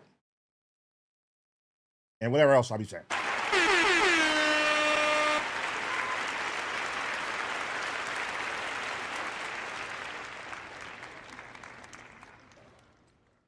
All right, y'all. That's the last one, man. God damn. That's how y'all know when I be getting sleepy, when I be forgetting what the fuck I say. I'm like, that's how you know when I'm getting sleepy. I don't know what the fuck I would usually say right here, cuz. My brain just stopped working, man. It's over with. Well, yeah, man, appreciate y'all. Make sure y'all smash the like. Smash the like, smash the like. Smash the like. That was a good one, man. Shout out Dr. Insanity. Let me go ahead and save that. Real quick. Shout out Dr. Insanity, man. We banged out like 7 reactions tonight, man. Like 7 to 8, probably 7 to 8. I don't know, something like that, man. You know what I'm saying? Give it up for yourself, Taser Gang. Give it up for yourself, man. Shout out to the Taser Gang, man. Go crazy in the chat right now. Smash the like, man, before we get up out of here. Icky Ricky, shout out to you, brother. Siufa, shout out to you, man. Texas Southern Belle, Lady in. Make sure y'all smash the like. Good night to y'all, man. MJG, 95 Lane Change, Westside Laron. Good night to y'all. Rob 954. Good night to y'all. PDX Goer, Spider-Man. CJ the Cat, Tyler Jones from the 206. Good night. Smash the like. Feel me? Mo Smobby, 353X3. Lady in, Icky Ricky, Cali Grown Trees, Westside Deuce, Tiny Cuz, Talent Orm. Good night. Good night. He said, one more, nigga, no. It's over, Pops. I gave you the best of me. This was the best of me. 95 legend. Great one. What's going on, man? Good night. Allen's MW, Logo Secret. The one son. Theon's son. All right, whatever, girl. Buffalo Soldier. Shout out my boy, Buffalo Soldier. Fuck you too, nigga. Fuck you, Buffalo Soldier. You a training lover? You's a training lover, nigga. No, I'm messing with you. PDX Goer. Damu Love. Shout out to you, man. Eric Chapman. Big Mando. What's happening? James Brown. Just Polish, shout out to you. Hypey Sharky, shout out to you. Average Shooter. Ocean Reviews, long live the Grays, man. Long live the Grays, man. Yes, sir. Eric Chapman. Shit, from the 206. Angel 56 Deuce. Shit. Beats by Matt. Siufa. OGZ 100. Santos 610. What's happening, man? Average Shooter. Hey, make sure you smash a like, man. Smash a like. Late Nighters. Shout out to the Late Nighters, man. Shout out to the Taser Gang. Shout out to the Ace Pit. We up in this motherfucker, man. We are out of here, man. Till next time. Members only tomorrow. Make sure y'all tune in tomorrow. Members only, man. Members only, members only, members only. Get you a membership. Get you a membership. We gonna bang out some cool reactions tomorrow. Tap in, tap in, tap in. Santos, D-Wade, shout out to you, man. Yes, sir. Come on. I see y'all. I see y'all. Pun read the same names 5 times. Sometimes it be like that. Hoe ass nigga, let me read it, nigga. God damn it. They the ones who going crazy in the motherfucking chat. Stop hating. Spider-Man is a fucking hater, bro. Spider-Man, you a fucking hater, bro. You just want your name read 5 times. Fuck you, nigga. You and Buffalo Soldier, nigga. You know what I'm saying? Hey, oh shoot. I was about to read that name 5 times. Let it in, shout let it in, man. Let it in, shout let it in, man. Hey, let it in, shout let it in. Hey, let it in, shout let it in again, man. Let it in. How you like that, Spider-Man? How you like that? Shout let it in, nigga. I'll read her name 10 times, nigga. That nigga Spider-Man gonna be scratching his ears. Ah! Let it in, let it in, let it in, let it in. Flow 92, man. What's going on? He said, no, I'm good. I'm good. Great shit, no pay shit, you hear me? That's the, he said great shit, no pay shit. That's funny, God. Hey, man, I'm gone till next time. Make sure y'all smash the like, man. Leave a comment, all that good shit. Y'all know how it go. You got a video you want me to react to? Join the Ace Pit Discord right now. Scan the QR code on the screen, hit the entertainment tab, click reactions, and drop it in. Super easy. Submit today. Why are you good? Buddha beats.